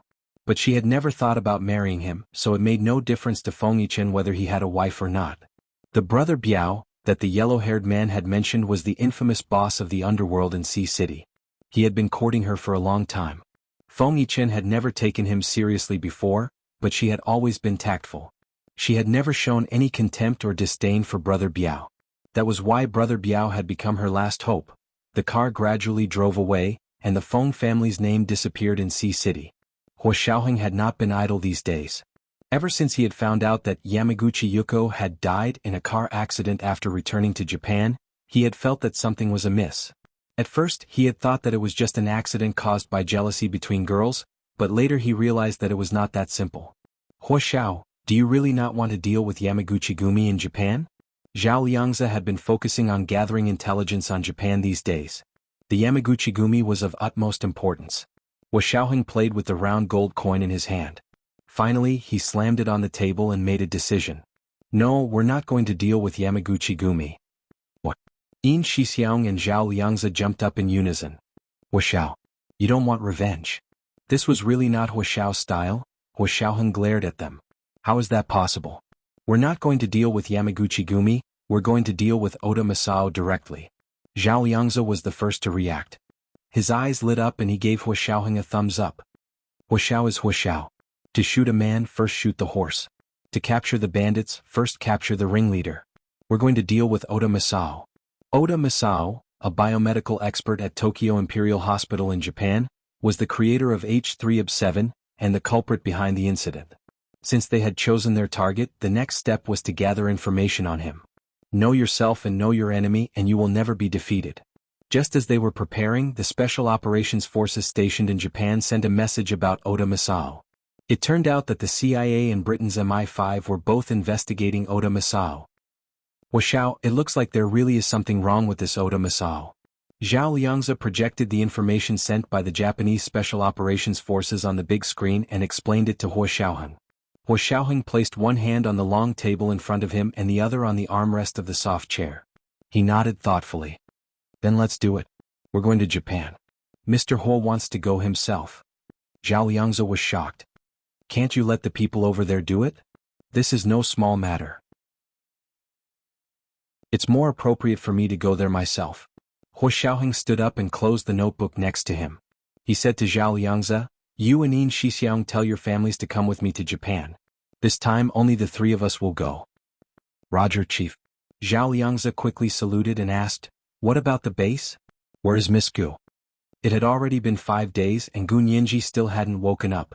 Chunlai also felt that there was something wrong with her blood sample, so he had been frantically searching for information to figure out what was going on. For both official and personal reasons, Huo Xiaoheng had to go to Japan personally to meet this Oda Masao. I've asked number 3 and number 4 to come over to the base. You guys don't have to worry about it. Huo Xiaoheng said as he walked out of the conference room. The number 3 and number 4 he was referring to were his other 2 personal secretaries. With Huo Xiaoheng's status and military rank, he could have 4 personal secretaries and 8 orderlies. Zhao Liangzi and Yin Shixiang were the 2 public personal secretaries. The other 2 were covert and had never revealed their identities to the outside world. Even Zhao Liangzi and Yin Shixiang didn't know them. The 8 orderlies were led by Fan Jian. The others were all helping out with miscellaneous tasks. It was the weekend again. This was the first Saturday after Gu Nianji had been infected with H3OB7. Last Saturday she had been taking a comfortable afternoon nap in her apartment. This Saturday she had been lying unconscious in Huo Xiaoheng's personal building at the Special Operations Forces base. Nianji hasn't woken up yet? Huo Xiaoheng had brought Zhao Liangzi and Yin Shixiang to Japan. The first thing he did was call back to ask about Gu Nianji. Chunlai was nervously staring at his equipment. When he heard Huo Xiaoheng's voice over the phone, he didn't have time to answer. After a long while, he said in a trembling voice, she seems to be waking up. What are you talking about? What do you mean she seems to be waking up? Huo Xiaoheng held his phone as he sat on the windowsill of his room at the Chiba Hotel in Tokyo, Japan. His long legs were stretched out. He looked relaxed but he was actually very alert. His room was on the 28th floor. The night view of Tokyo was displayed in front of him. Her brain waves are suddenly very active. Her heartbeat is speeding up and her eyelids are twitching. Compared to the data from a few days ago, it's like heaven and earth. Chunlai said excitedly, did you know? This state of hers is commonly known as dreaming. Huo Xiaoheng was speechless. After a while he looked at his phone. If he didn't trust Zhao Liangzi's encryption ability and the Imperial military's manufacturing technology, he really would have suspected that he had called the wrong number. I'm telling you she's dreaming now. That means she's going to wake up soon. Gu Nianji was indeed dreaming.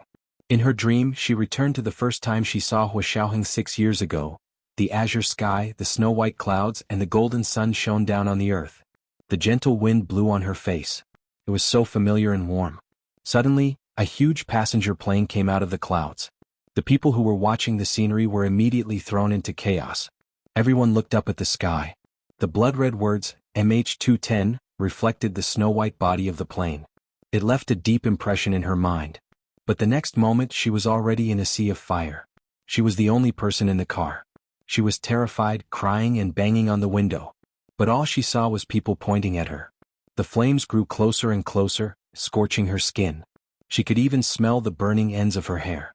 She wanted to escape, but found that she couldn't unbuckle her seatbelt no matter how hard she tried. Thick smoke filled the car and her vision gradually blurred. In her despair she finally saw someone smash open the window. The fire spread, and Hua Xiaoheng's tall figure appeared in the flames. His handsome face was illuminated by the flames into a frozen image. It was deeply imprinted in her memory. He rushed to the side of the car door, and a pair of strong arms opened the door with a whoosh. He viciously tore her seatbelt. He held her head in his arms, blocking the flames in the car. He quickly turned around and carried her as they escaped from the burning car. Boom, boom, boom. Several loud sounds rang out. Flames soared into the sky behind them. The car that had been burning just a moment ago had completely exploded. The huge wave of air was overwhelming and many people around them fell to the ground. Hua Xiaoheng, who was trying to save her, saw that it was too late. He hurriedly pushed her down and covered her tightly with his broad body. She lay on the ground and looked over his neck. She saw the flames covering the sky. The flames were enchanting and the black smoke was thick. It didn't look like a fire that a car could ignite.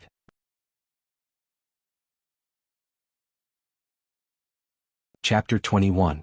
Gun Yanji's eyes kept moving under her eyelids. She seemed to really want to wake up, but she couldn't open her eyes. She had never been so tired, and her consciousness was tossing and turning in her dreams. She dreamed that she had returned to the end of her memory, which was the car accident when she was 12 years old. She remembered the raging fire in the car, and remembered that it was Hua Xiaoheng who saved her from the car that was about to explode. Of course, when she saw her savior for the first time, she didn't know his name. She only firmly remembered him, remembered that he saved her from the burning car. She didn't remember who she was, where she came from, or where she was going. She didn't remember where her home was or where her parents were. The car she was in should have been the most important clue, but the huge explosion had turned the car into a pile of ash, leaving a huge crater on the ground. It was as if a large amount of explosives had gone off, but the Imperial Army couldn't find any traces of explosives in the crater. Just a gasoline explosion from a car could cause such a result? She didn't even remember who the driver was. In her dreams, everything was the same as 6 years ago. The 12-year-old her cried hysterically and struggled to get out of the car. It was Hua Xiaoheng who hugged her tightly and didn't let her rush over. The rescued her was like a frightened little animal. She bit anyone who approached her, didn't trust anyone, and ignored everyone except for Hua Xiaoheng who had saved her. She only trusted him. That year Hua Xiaoheng was only 22 years old. He had just been transferred back from abroad, and was ordered by the military to establish the Special Operations Forces. Because he was the only person who could communicate with her at that time, the Imperial Army made Hua Xiaoheng her guardian for safety reasons. Gun Yanji murmured restlessly in her sleep, tossing and turning. Her forgotten memories seemed to be coming back. Her heart beat faster and faster, and her head began to hurt. She gritted her teeth and tried her best to remember because this time, there was an additional plane in her memory. A plane with the blue sky and white clouds, with the eye-catching blood-red words, MH210, written on the fuselage. She had seen this plane before, and it was before the car she was in exploded. Seeing that she was about to break through the barrier of her memory, she remembered what happened before the car accident 6 years ago, and her brain almost couldn't bear the burden. What was going on? She now remembered that she was sitting in the car and saw the plane descending from the sky, but she clearly remembered that the scene of the accident was on a busy street, far away from the airport, and there were no traces of the plane at all. In her sleep, Gun Yanji clenched her fists so tightly that they almost spasmed. Her brows furrowed deeply. The instrument monitoring Gun Yanji's brain activity immediately beeped shrilly. Chen Lai quickly took out a large syringe and injected Gun Yanji with a sedative. He forced her to stop dreaming and fall into a deep sleep again. This was to protect Gun Yanji's brain from being overloaded with brain activity. Since she had been in a coma for a week, she should be very weak now. Her physical condition would definitely not be able to withstand too much intense brain activity. What she needed the most right now was a good sleep. She would be able to wake up the next morning. Chun-Lai observed the data on the device for a while and said confidently to Hua Xiaoheng, who was still on the other end of the line. I believe she'll wake up tomorrow morning. Hua Xiaoheng thought about it for a moment and switched the phone to his other hand. He said quietly, then take her back to her apartment. I'll double the number of people to secretly protect her. He paused and then reminded, don't tell her anything related to me. Just say that I didn't have time to rush back this week and didn't see her. Chun-Lai chuckled. What's wrong? Does Hua Xiao want to do a good deed without leaving his name? Diska, actually I wouldn't know what to say even if you wanted me to, so I didn't even think about mentioning it to her. Besides, his military order was still with Hua Xiaoheng. Why would Hua Xiaoheng make things difficult for him? It's best if she doesn't mention it. Remember the military order you made. Hua Xiaoheng brought up Chun-Lai's military order to warn him. Chun-Lai rolled his eyes and snorted. You don't have to remind me every day. My memory is just as good as yours. As he spoke, he got up and called 2 orderlies to help him pack up his equipment. At the same time, he called Yi Zitan to help Gu Nianji change her clothes and take her to the car. Gu Nianji was sent back to her penthouse apartment in the Fengya precinct in her deep sleep.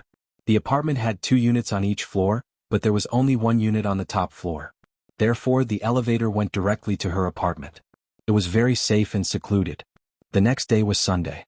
Gu Nianji opened her eyes in the pale purple light of dawn. Her large eyes squinted as soon as she opened them. She wasn't used to the light in front of her. She quickly raised her arm to cover her eyes and wanted to lie there quietly for a while. Suddenly, a pleasant baritone voice reached her ear. It was the familiar voice of class rep Mei Xiaowen. You're awake. Gu Nianji finally opened her eyes and saw her surroundings clearly. She was lying in the bedroom of her apartment in the Fengya precinct. Class rep? Why are you here? Gu Nianji's eyes widened as she looked at Mei Xiaowen. Mei Xiaowen wore a lake blue shirt and black trousers. The seams were clear and straight without a single crease. He wore a dark gray heart-shaped cashmere sweater over the shirt. He wore a pair of gold-rimmed glasses on his refined face. His lips were curved in a joyful smile, and his hands were in his trouser pockets. He stood in front of her bed like a gentleman. Gu Nianji's eyes were large and dark, almost like they had a natural contact lens effect. Her eyes were large to begin with, and now they were round from shock. Half of her delicate palm-sized face was practically filled with eyes. She looked like a beautiful girl from a manga. Mei Xiaowen couldn't help turning his head and averting his gaze. He smiled. You've been sick for a week. I'm here to visit you on behalf of the class. Gu Nianji gasped and said in disbelief, I've been sick for a week? No way. How could it be that long? Although she said that, she immediately remembered the birthday party with the Fengs. She remembered the embarrassment she had felt after being plotted against at the party. She also remembered that before she fainted, the last person she saw was Chun-Lai. She couldn't help but look around and ask, Class rep, who let you in? This was her bedroom after all? Mei Xiaowen sat on the side of her bed and looked at her rosy cheeks. He smiled. It was one of your uncles. Was it Hua Xiao? Gu Nianji panicked and immediately gestured nervously. Was he tall, very handsome, and very serious? Mei Xiaowen looked at Gu Nianji hesitantly, wondering what she was looking at. The man who had opened the door for him had a round face, a round nose and a round mouth. Although he wasn't short, he definitely wasn't tall, and certainly didn't qualify as handsome. Also, his surname wasn't Hua.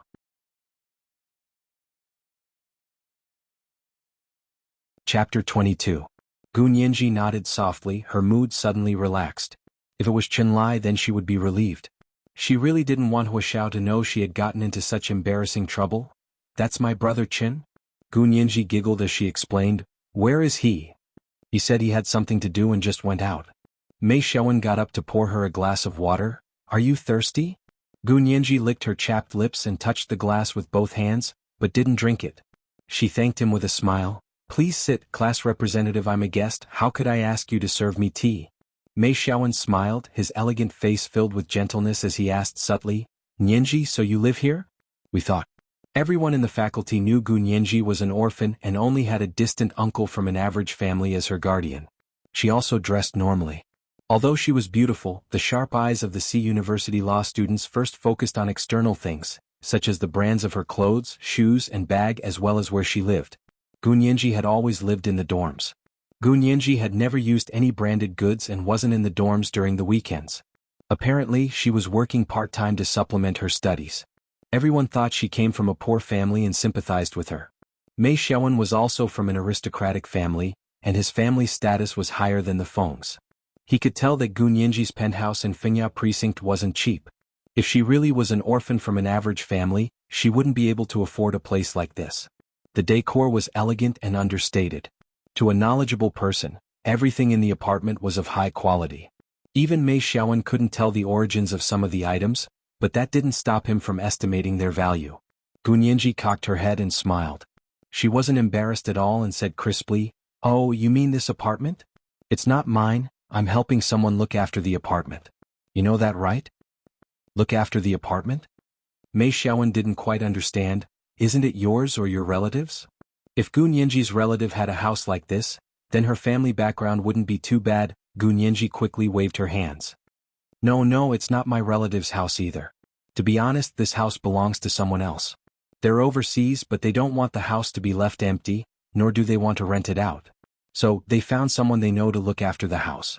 Coincidentally, I met them when I was working, so they let me stay for 2 days every weekend to help them clean up, collect mail, and pass on the property fees and utilities. Look, the master bedroom over there is locked. That's their room. I can't go in there. I can only stay in the smallest bedroom. Also, I can't go upstairs. Gu Nianji didn't want anyone to know Hua Xiaoheng's true identity, because she didn't want Hua Xiaoheng's halo, and she didn't want to get used to all this. She had always felt that this place did not belong to her. Once she regained her memory, she would leave Hua Xiaoheng and return to her circle of ordinary people. The apartment was under Hua Xiaoheng's name, and the master bedroom was also Hua Xiaoheng's. However, Hua Xiaoheng was very busy and spent most of his time at the Special Operations Forces base. When Gu Nianji came back over the weekend, he moved in with her because Hua Xiaoheng was worried about her living alone. As for the second floor, it was Hua Xiaoheng's studio, gun room and gym. Gu Nianji hated the gun room and gym. Ever since she moved there 2 years ago to attend university, Hua Xiaoheng made her practice shooting and watched the stopwatch to make sure she worked out. She hated long-distance running the most, so seeing the gym's treadmill was like seeing her mortal enemy. "I see. No wonder you don't live here every day." Mei Xiaowen smiled and nodded, believing Gu Nianji. They all knew that Gu Nianji lived in the C University Faculty of Law's female dormitory. She only left on the weekends to work to earn money. That made sense.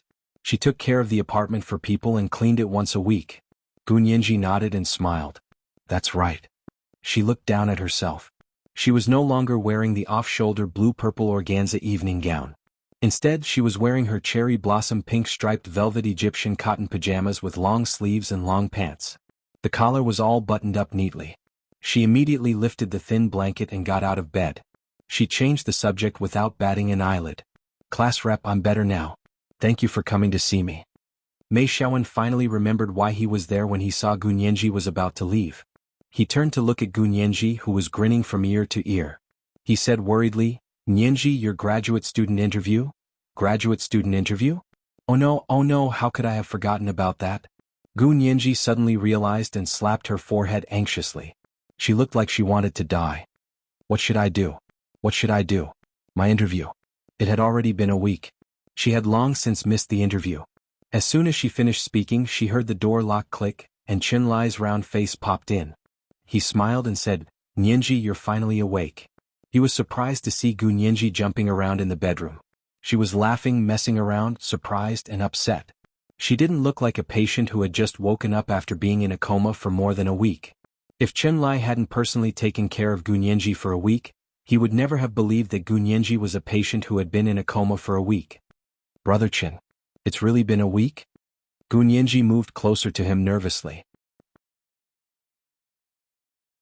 "Then my interview." Chen Lai wanted to comfort her, but turned to see Mei Xiaowen watching them with interest. He was a little unhappy. He coughed and said, "Class rep Mei, right? Thank you for coming to see our Nianji. She has just recovered from a serious illness, and I still have to take her to the hospital for a checkup. How about?" Mei Xiaowen understood what he meant. He quickly said, "I just came to see Nianji. It's good to know she's fine." He took out the present he had brought. "This is the present I prepared for you at Feng Yishi's birthday party. I bought it especially for you. Keep it. You can use it if you need it in the future." Gu Nianji felt a little uncomfortable when she thought about it, but it had nothing to do with Mei Xiaowen. She couldn't take it out on him. She smiled and accepted the present with both hands. "You're too kind, class representative. I'll thank you when I get back."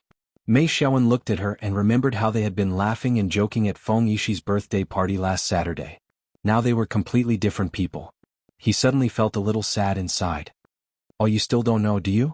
Our class has become a hot topic on the internet." "A hot topic on the internet," Gun Yanji said as she opened Mei Xiaowen's present. "Does that mean our class is famous now?" "Yes, famous. Your best friend, Feng Yishi, is famous now."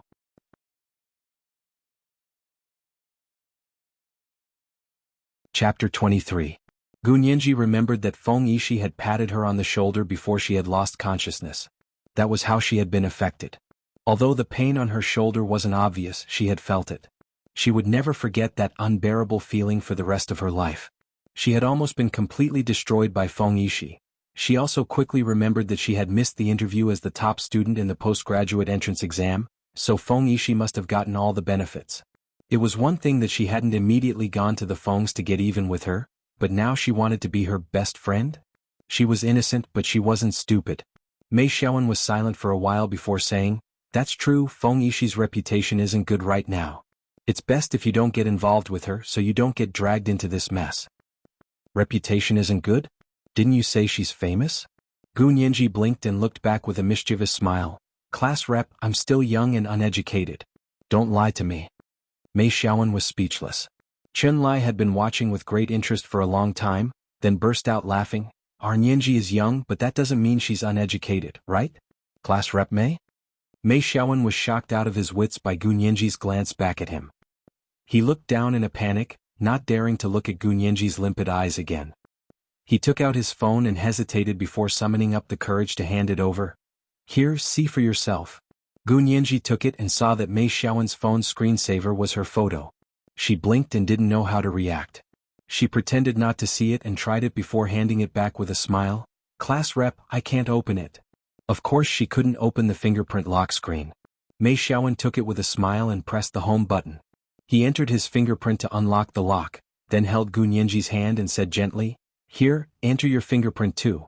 You can open my phone anytime you want." Gun Yanji felt sick. What was he doing? "Class rep, your phone is your privacy. I don't want to invade your privacy." Gun Yanji tried to pull her hand back. Mei Xiaowen held her hand tightly, his gaze gentle and persistent. "I don't want privacy in front of you. I'll give my privacy to you."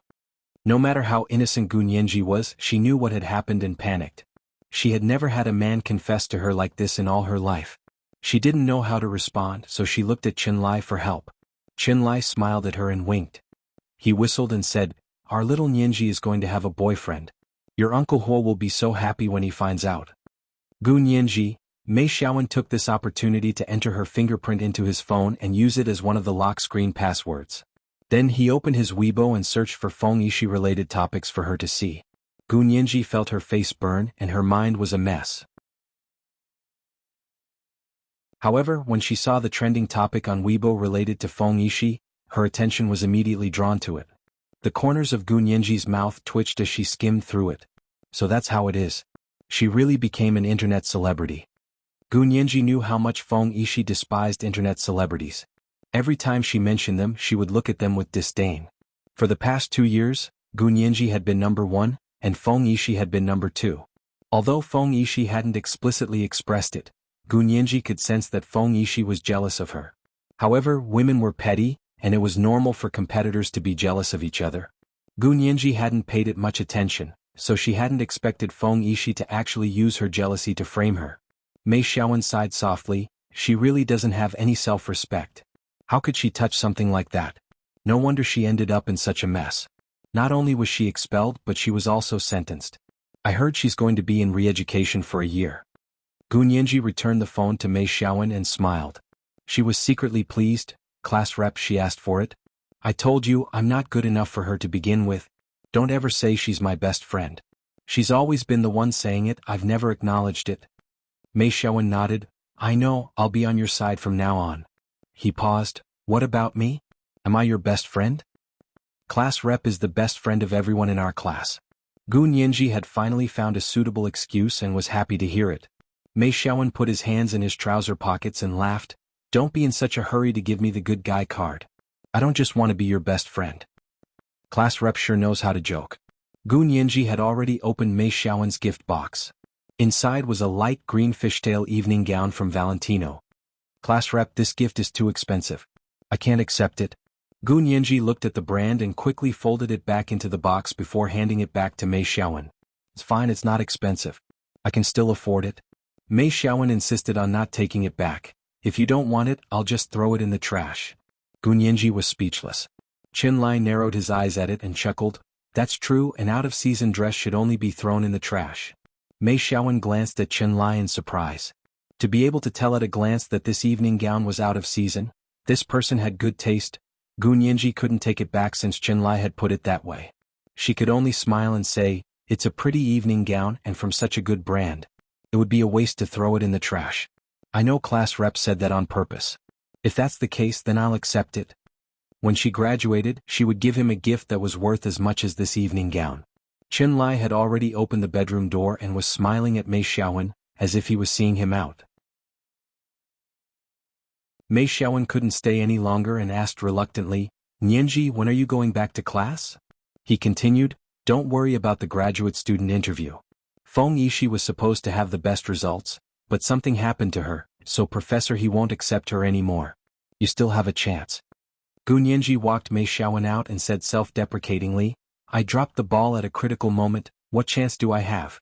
If she can't do it, then the second place behind her will take her place. Mei Xiaowen walked out the door and stopped in front of the elevator to say to her, go back.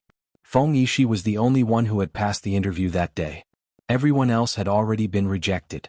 I heard from the faculty that Professor He is still in our school and the faculty is trying to get him to interview again, so I rushed over to inform you. Look, if it's yours, it's yours. No one can take it away from you. His words made Gu Nianji very happy. She smiled and said sweetly, thank you for your kind words, class representative. I'll try it with Professor He when I get back to school. Seeking recommendation votes on Monday. Oh, intersection. Oh. The Major General's Book Friends Group. 146941331. Those who want to join can join, but the requirement now is to at least subscribe to one of the books, The Most Spoiled Wife, or The Most Beautiful Beauty, also known as The Most Spoiled Wife. Oh, intersection. Oh.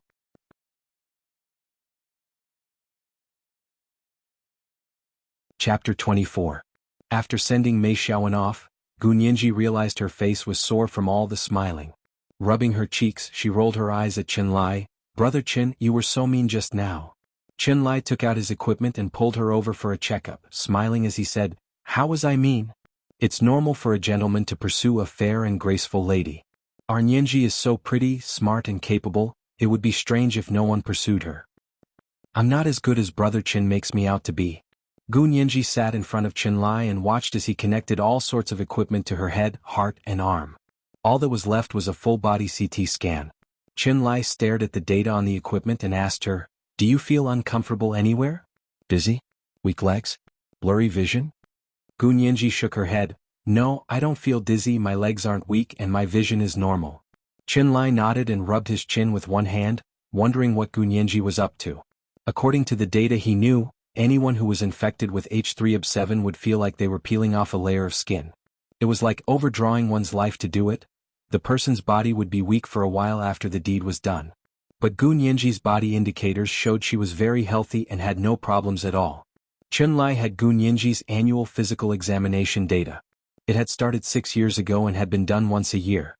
The indicators were all normal. Gu Nianji's current indicators were exactly the same as last year. No, she might even be healthier than last year. She had grown 10 centimeters taller and gained weight accordingly. Her body fat content was slightly on the high side, but she was definitely not fat because she had a small frame. Therefore, although she was not yet 18 years old, her body was slender and well proportioned. She was voluptuous in all the right places and slender in all the right places. She was an absolute beauty. When he compared the healthy data with the H3Ob7 data that he had obtained before, he almost thought that the evidence he obtained before was wrong, and Gu Nianji's body was too healthy. Even if she hadn't been infected with H3Ob7, she had been unconscious for 6 days and was alive and kicking the moment she woke up. That was shocking enough. Qin Lai's eyes moved to Gu Nianji's arm and his fingers twitched involuntarily. He had the urge to draw another tube of blood. However, he remembered that he had already drawn a lot of blood this week. If he continued, Gunyanji would probably become anemic, so he didn't dare to draw any more. If Hua Xiaoheng found out, he would probably be in deep trouble. Qinlai absolutely did not want Hua Xiaoheng to hold a grudge against him. That was a master who could be ruthless to the point of being ruthless. Gunyanji looked at Qinlai a few times and saw that he was staring at the instrument in silence. She could only ask hesitantly, "Brother Qin, what happened to me after that?" "What do you mean after?" Qinlai focused on fiddling with the equipment and monitoring Gunyanji's pulse, blood pressure and heartbeat at the same time. Like a lie detector, he could tell if she was telling the truth. "After I fainted that day?" Gunyanji blushed and couldn't help covering her face. It was too embarrassing. She remembered calling Qinlai and saying that she wasn't feeling well and that she wanted a man. Qinlai glanced at Gunyanji. His voice softened. "Yanji, do you remember what happened before you passed out?" He wanted to know how much Gunyanji remembered. Gunyanji's fingers that were covering her face parted to look at Qinlai. She said very softly, "Didn't I go to Feng Yishi's birthday banquet? Brother Qin even helped me find an evening dress." "Yeah, and then?" "And then? Didn't I tell you already? And then I went, but Feng Yishi pricked me on the shoulder with something. I didn't feel well, so I hurried back to Hua Xiao's villa to call Brother Qin for help." Gunyanji finished speaking in one breath. Only then did she feel less embarrassed. She put down her hands that were covering her face. Her little face was still pink, like the most delicate flower in bud. Her eyes were shimmering. Qinlai nodded. His voice became even gentler, like a wolf in sheep's clothing. He lowered his voice and asked, "And then?" "And then I don't remember." Gunyanji finally asked what was on her mind anxiously. "Brother Qin, was I under an aphrodisiac? And then? How did it get better?" She didn't dare look up at Qinlai's eyes. She hung her head deeply, her fingers digging into the embroidery on the armchair cushion to make the hole bigger. Qinlai looked at her and walked over to remove her hand from the cushion of the chair. He patted her head and chuckled. "Of course it's Brother Qin who's amazing. He cured you. What's so amazing about an aphrodisiac? Your Brother Qin made a move, it was a piece of cake. It's fine, it's fine. Aren't you fine now?" "Oh." Gunyanji looked up in surprise. "Really? Did Brother Qin cure me?" No. I really had to do that with a man, right? I read a lot of novels where it's like that." "Of course not." Qinlai shook his head quickly and retorted righteously. "Yanji, you're still young. Don't read those nonsensical novels. It's pseudoscience to say that you need a man to cure an aphrodisiac. Your Brother Qin is the military doctor. I have ways to cure an aphrodisiac." Indeed, Qinlai had an antidote for all the aphrodisiacs in the world, except for H3ob7. Except for H3ob7? Qinlai gritted his teeth and swore to himself that he would find an antidote for this aphrodisiac. He didn't believe that perverted Oda Masao could really come up with something so amazing. Why didn't he go to heaven? Gunyanji was very happy to get Qinlai's assurance that the aphrodisiac had been cured with medicine. Her lips curled up and her eyes curved like two crescent moons. Brother Qin, I have a favor to ask of you." Gunyanji smiled for a while, then remembered the most important thing and quickly asked Qinlai. "What else? Tell me everything." "It's about the aphrodisiac. Can Brother Qin not tell Hua Xiao about it?" Gunyanji knew that Qinlai had been entrusted by Hua Xiaoheng to look after her when he wasn't in Sea City. She also didn't remember Qinlai calling Hua Xiaoheng at all. Qinlai was overjoyed. This matter was so easy. It was like a pillow delivered to him when he wanted to doze off. His luck was extraordinary. I definitely won't tell Hua Xiao. Do I have nothing better to do than to make things difficult for myself?" Qinlai joked and extended his palm. "Let's clap hands to make an oath. Give him a 5. Gunyanji happily clapped 3 times with him and had one thing off her mind. After that, Gunyanji felt her stomach growl. She was so hungry that she hugged her stomach and collapsed on the single-seater sofa. She said weakly to Qinlai, "Brother Qin, I'm hungry. Do you have anything to eat?" "Of course. Wait here, I'll order takeout." Qinlai smiled as he walked out with his phone to order takeout. Gunyanji was sleepy after eating and slept for the rest of the afternoon. It was Sunday when Gunyanji woke up. It was also the second day since Hua Xiaoheng had brought In Shixiang and Zhao Liangzi to Japan. On Sunday evening, the 3 of them finished scouting and returned to the Chiba Hotel for a meeting to summarize the investigation during the day. After that, they began to chat about random things. Zhao Liangzi and Yin Shixiang exchanged a look and sneakily moved closer to Huo Xiaoheng. Huo Xiao, we've been training to resist seduction for so long. Do you want to test the results today?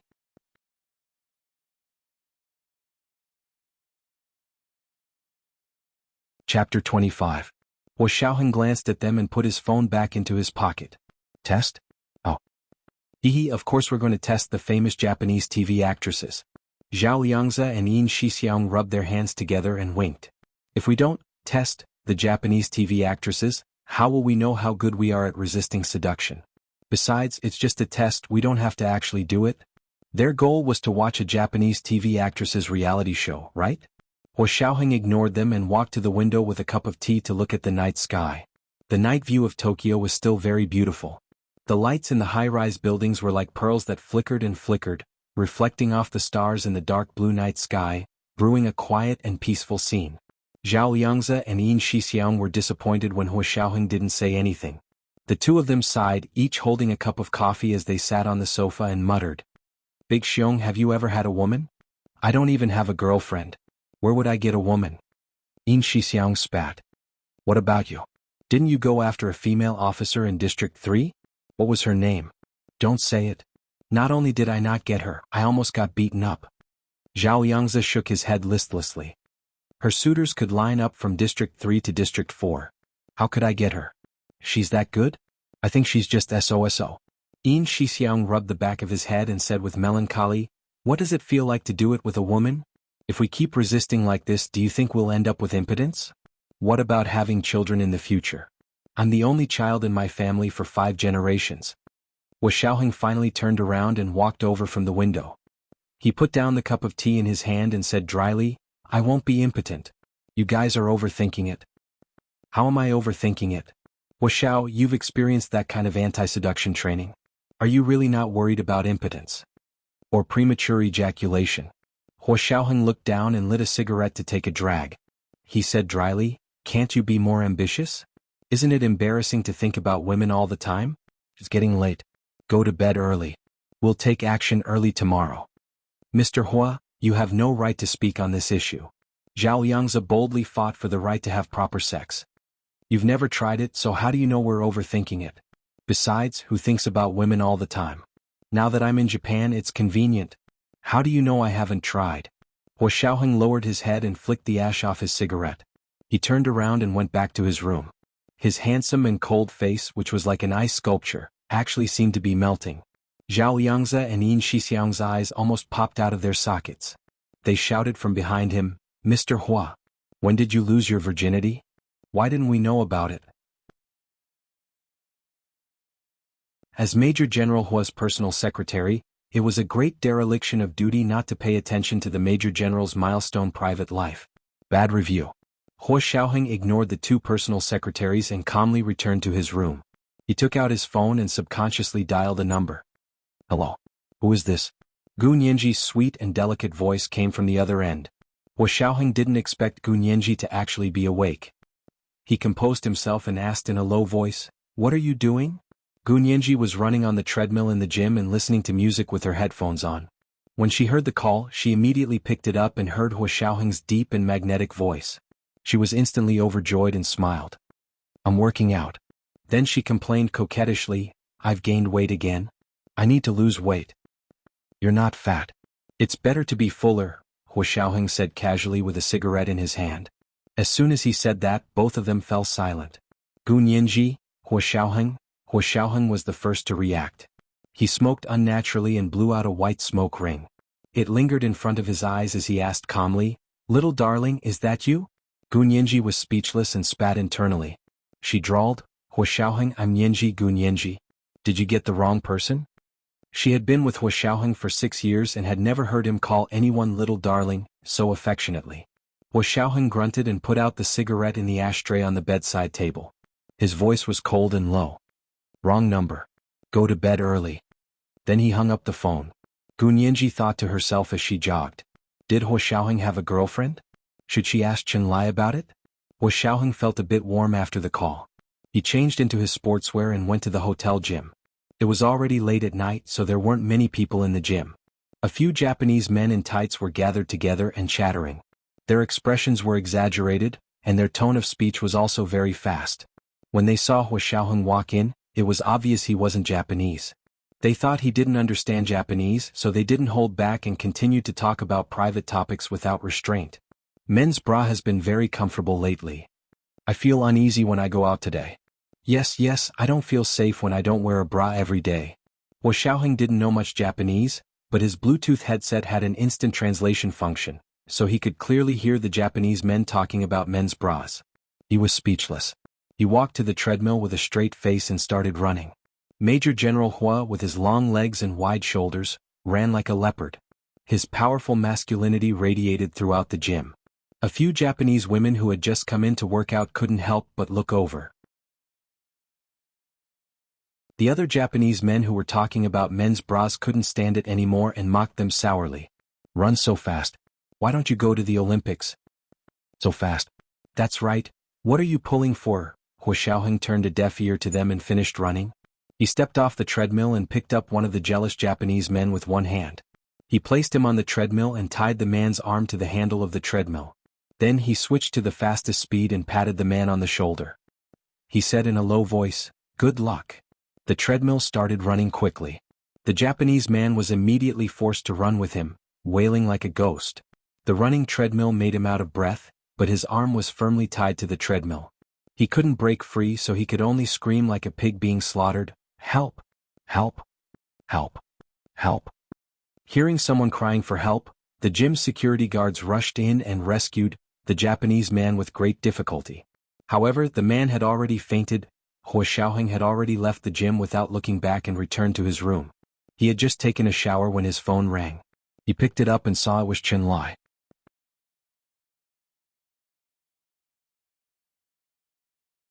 Chapter 26.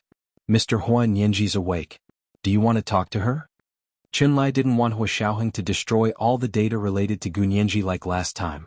Therefore, he waited until he was finally done organizing all the data, entering it into the computer, storing it in batches, and uploading it to the cloud for backup before calling Hua Xiaoheng to report Gu Nianji's condition. Really? It's too late. Hua Xiaoheng was calm and concise. He didn't mention that he had already called the wrong number. Chen Lai thought Hua Xiaoheng had no intention of talking to Gu Nianji, so he could only take the initiative to report Gu Nianji's condition after she woke up. It's quite a coincidence. I thought she would wake up today, but I didn't know when. Later, Nianji's class monitor from university came to visit her. I let him in first, but not long after, I heard Nianji chattering as she woke up. Haha, these two are so fated. Hua Xiaoheng used a large towel to wipe the water from his hair. His voice was very cold. I don't have time to listen to your nonsense. How am I talking nonsense? Chen Lai rolled up his sleeves and sat on the swivel chair in Hua Xiaoheng's study. He spun around and said, "Also, I have something more important to tell you." Speak. Nianji's class monitor confessed to her. He's a tall, refined young man. He's good-looking and comes from a good family. He's even more gentle to Nianji. A young girl like Nianji should be loved and cherished. Chen Lai's voice came from the phone and gradually drifted into the night of Tokyo, Japan. Hua Xiaoheng's hand paused as he dried his hair. He only grunted in acknowledgement. It's true. Don't doubt it. Her class monitor is a good person. He generously showed his phone to Nianji right in front of me. Not only did he set Nianji's photo as his screensaver, but he also lovingly entered Nianji's fingerprint into his phone to unlock it. That way Nianji can unlock his phone at any time. It means he has no privacy in front of her. TSK Hua Xiao, I think Nianji can marry this person. Hua Xiaoheng looked at his phone silently. He didn't know when he had set Nianji's photo as his screensaver. He swiped his finger across the screen and opened the photo album on his phone. Expressionlessly he deleted it. He instantly deleted all photos of Gu Nianji from his phone. Chen Lai was still rambling on over the phone. Hua Xiaoheng finished deleting the photo and said dryly, Nianji isn't even 18 yet. It's too early for her to be in a relationship. But as long as Nianji likes him, I won't interfere. I still have something to do. Then he hung up. Then he calmly dialed Zhao Liang's number. His voice immediately became low. Connect to Nianji's university class rep's phone immediately and delete all of Nianji's fingerprints stored on it. Remember, you have to delete everything. No matter what software or tools you use, you can't recover it. Zhao Liangza was lying on the bed with Yin Shixiang, trying to figure out which heroine had taken the Major General's virginity. When she received Hua Xiaoheng's call, she was so shocked that she almost fell off the bed. What? Nianji's fingerprint was saved on someone else's phone. Who the F***ck was so stupid? How could she just give something as important as fingerprints to someone else? If the other party had her fingerprint, Nianji would have no privacy in front of him. He could also use Nianji's fingerprint to do anything and then pin the blame on Nianji. Hua Xiao, these fingerprints must be deleted. Zhao Liangzi hurriedly expressed his indignation. What he said was exactly what Hua Xiaoheng wanted. A faint smile appeared on his face, but it quickly disappeared. Zhao Liangzi was greatly relieved to hear that they only had to hack into someone's phone to delete the stored fingerprint. He gestured to Yin Shixiang that it was fine and immediately hung up. What is it? Is there a mission? Yin Shixiang also became serious. It's not a big deal. Nianji's fingerprint was saved. Zhao Liangzi typed a command on his phone. His phone immediately became a powerful miniature server. Hello, Big Xiong, what was the name of Nianji's university class rep? Do you have his phone number? Yin Shixiang was in charge of Gu Nianji's university matters. He immediately replied, Mei Xiaowen? His phone number is? As he spoke, he gave Zhao Liangzi a string of phone numbers and asked nervously, Can you do it? That kid's phone seems to be an iPhone. The encryption is top-notch. Don't underestimate me. My slogan is, give me a phone number and I can pry out the owner's entire fortune. Zhao Liangzi blew on both hands nonchalantly, then entered Mei Xiaowen's phone number into the software he had meticulously created. He pressed the search button and began to search for Mei Xiaowen's phone in the vast network. Hua Xiaoheng returned to bed with his phone. He had wanted to sleep, but he was wide awake after smoking. His fingers scrolled through the phone's directory and paused on Gu Nianji's name for a moment. Finally, he dialed her number. Gu Nianji had just finished exercising and went to the bathroom to shower. She had just finished and was sitting in front of her vanity to put on a face mask. When she heard her phone ring, she took it to see it was an unfamiliar number. She hesitated but still picked it up and said hello. Nianji. Hua Xiaoheng's deep and magnetic voice sounded from the other end of the line. Gu Nianji's tiny face immediately lit up like sunlight. Hua Xiao. You didn't call the wrong number this time, right? She cried out in surprise. Call me uncle. Hua Xiaoheng suddenly insisted on correcting Gu Nianji's address. Gu Nianji was stunned for a moment and frowned at the phone. However, she was used to obeying Hua Xiaoheng, so she could only correct herself. Uncle Hua. Hua Xiaoheng was speechless. Although he wasn't too happy with the way he addressed her, it was better than the impolite Hua Xiao. Hua Xiaoheng threw away the cigarette butt. His tone was still calm and had a hint of magnetism to it. It was so pleasant to the ear. Nianji, I heard from Chen Lai that you were sick and missed the post-grad interview? Oh yes. ******. Gu Nianji was a bit embarrassed. Brother Chen told you? Yes. He also said you saved your fingerprints on someone else's phone. Hua Xiaoheng's voice was deep and unhurried. His final syllable was especially magnetic and tugging at the heartstrings. But when he was truly angry, his final syllable was like a sharp knife, as if he wanted to gouge out a person's heart. Gu Nianji sensitively sensed that Hua Xiaoheng might be angry. She quickly sat up and tried to remain calm. I was wrong, Hua Xiao. Uncle Hua, please don't be angry. I'll ask class rep to delete my fingerprints when I go to school tomorrow. Hua Xiaoheng grunted, but didn't mention that he had already asked Zhao Liangzi to delete it. Gu Nianji's heart began to beat faster. Remember to take care of yourself in the future. Hua Xiaoheng noticed that Gu Nianji's mood on the other end of the line wasn't quite right. She seemed very nervous. He didn't want her to be afraid of him, but he didn't know how to coax a child. After a long silence, he said into the phone, Be good. I used Google Translate to Japanese in the last chapter, so it must have looked very weird. 233333. Please forgive me if you understand Japanese. If a Japanese expert is interested, you can help me translate it into standard Japanese. I can replace it. Oh, intersection. Oh.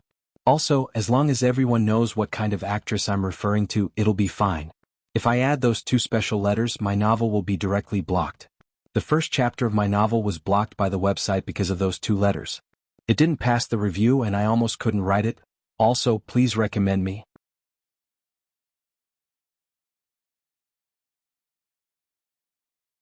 Chapter 27.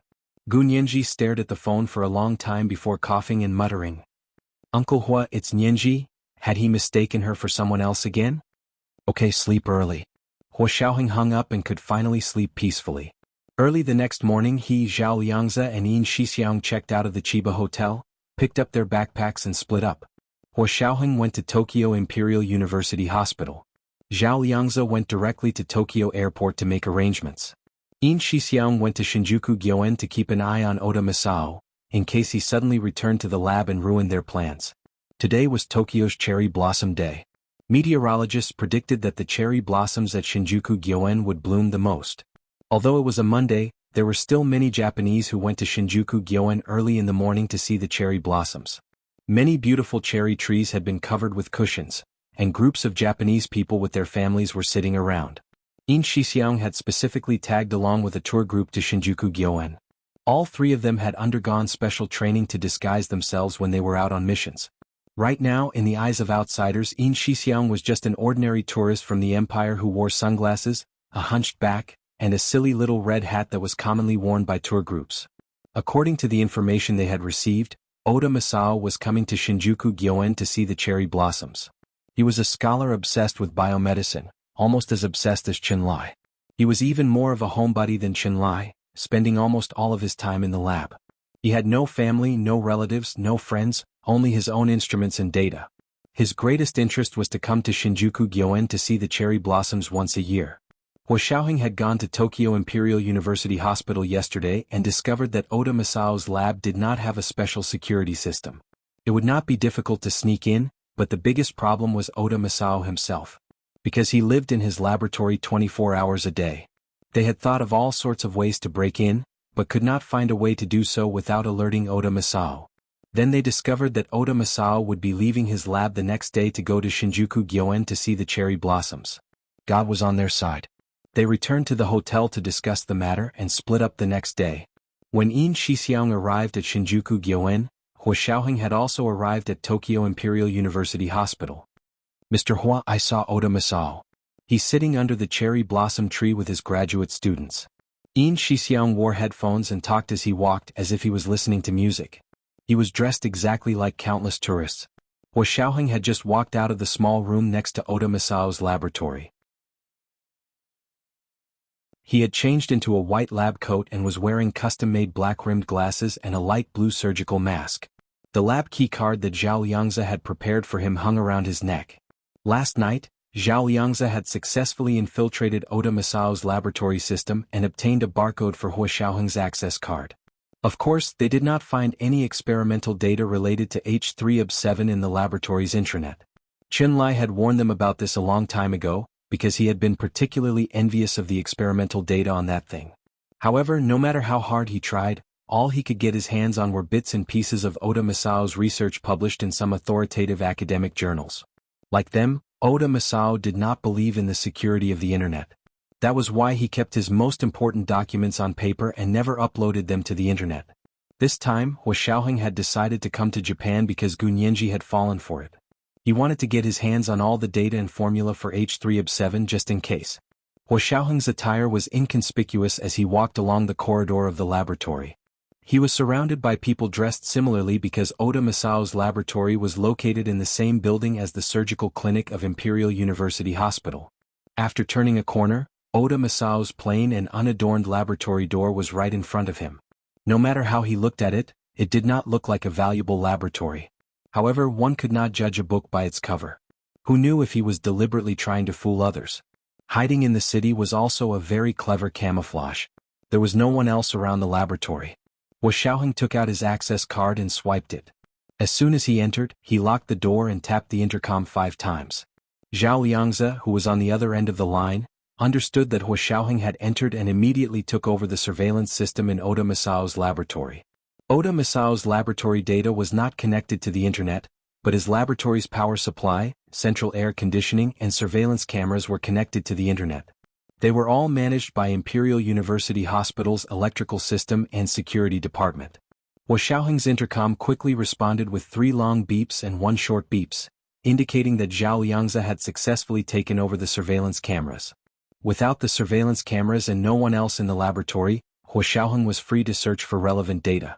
He searched all the way to the safety deposit box in the innermost office of Oda Masao's laboratory, where he finally found a sign related to H3ob7. The password to the safety deposit box was not difficult to decode. Wu Xiaoheng had special training in decoding, so it was not difficult for him. After deciphering the password, he opened the safety deposit box. Wu Xiaoheng was slightly moved when he saw the neatly arranged data and a box of neatly stacked test tubes. The safety deposit box was equipped with an infrared sensor, so he could not directly reach in to take the data. Wu Xiaoheng looked up at the surveillance camera. Zhao Liangzi was on the other end of the surveillance camera. He immediately understood Wu Xiaoheng's intention and cut off the power to the infrared sensor. As soon as the power was cut, Wu Xiaoheng quickly reached in and took out the thick stack of paper data and the box of test tubes, then replaced it with a stack of white paper that was almost the same thickness. After taking everything away, Wu Xiaoheng immediately left the laboratory and went to one of the washrooms in the building. He took off his specially made glasses and modified them into a scanner.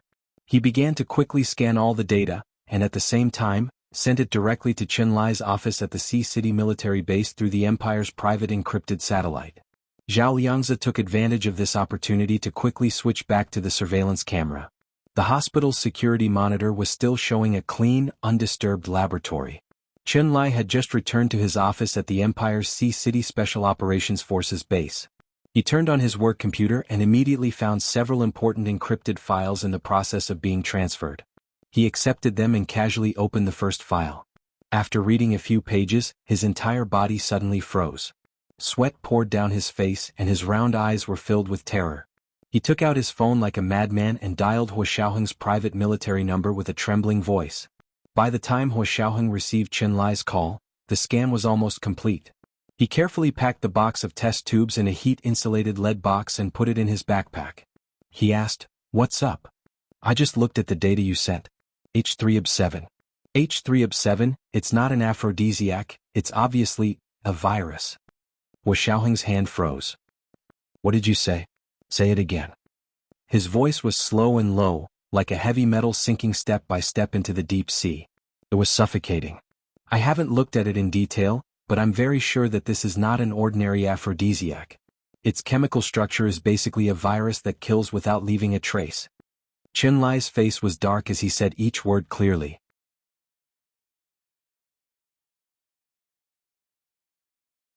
Chapter 28. F***CK. No wonder I couldn't come up with an antidote. Antidotes are useless against viruses. The only thing that can counter viruses is a vaccine. Chen Lai's cursing came through the earpiece. Wu Xiaoheng closed his eyes. He, who would remain calm even if Mount Tai collapsed in front of him, suddenly felt like someone was strangling his throat. He didn't doubt Chen Lai's words, nor did he think he was exaggerating. As the Empire's god of military doctors, Chen Lai's main focus during his PhD was on biological virus weapons. Whether it was natural or synthetic viruses, Chen Lai had the right to speak. Ding. The scanner made a crisp sound and all the scanning and transmission ended. Wu Xiaoheng's mind spun quickly, thinking that they had to change their plan again. At first, they didn't expect it to be this serious. In his office, Chen Lai quickly opened the last document that had been sent to him and read it.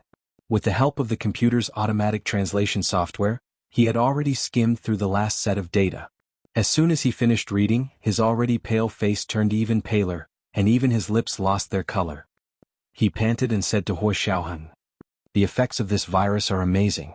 According to the final data, all those who were injected with this drug died within 6 months or a year." He paused and looked at the data again. They were all women from our country and all died of illness. Normal deaths. There was no abnormality found. In other words, this biological weapon had already reached the stage of killing people without leaving a trace. Wu Xiaoheng's expression became more serious.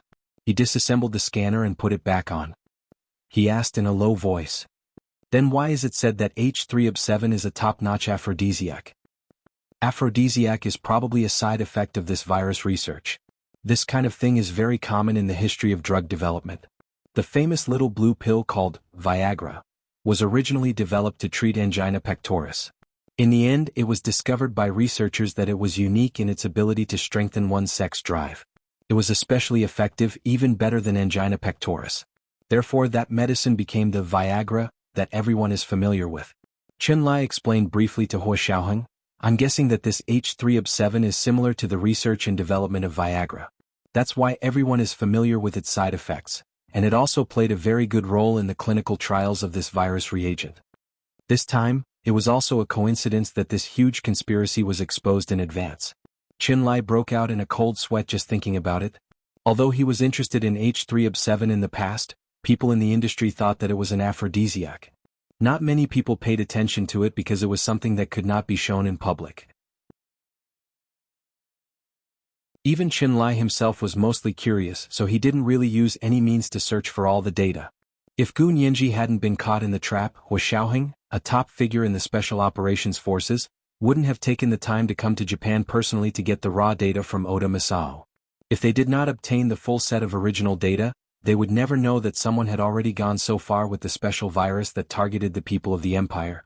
Other than Hua Xiaoheng, no one else had the resources or opportunities to carry out the entire event.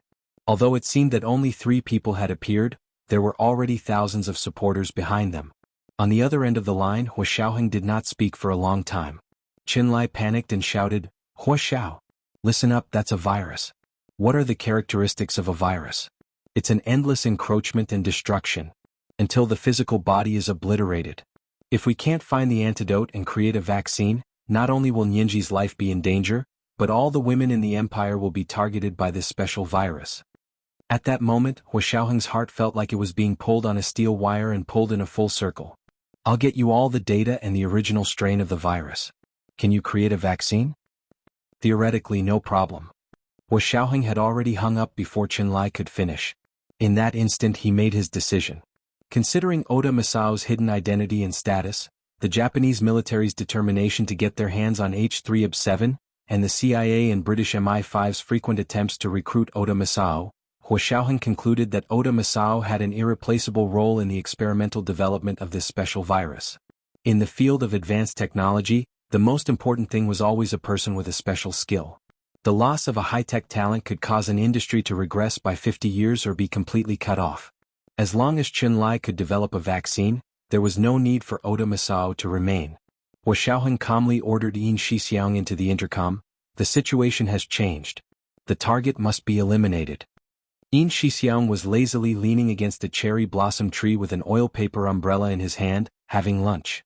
When he received Hua Xiaoheng's order, his relaxed expression immediately disappeared. His dark eyes flashed and he only said 2 words, "Roger that." As a soldier of the Special Operations Forces and Hua Xiaoheng's personal secretary, they were used to not asking any questions. They only needed to obey. Obey. And obey.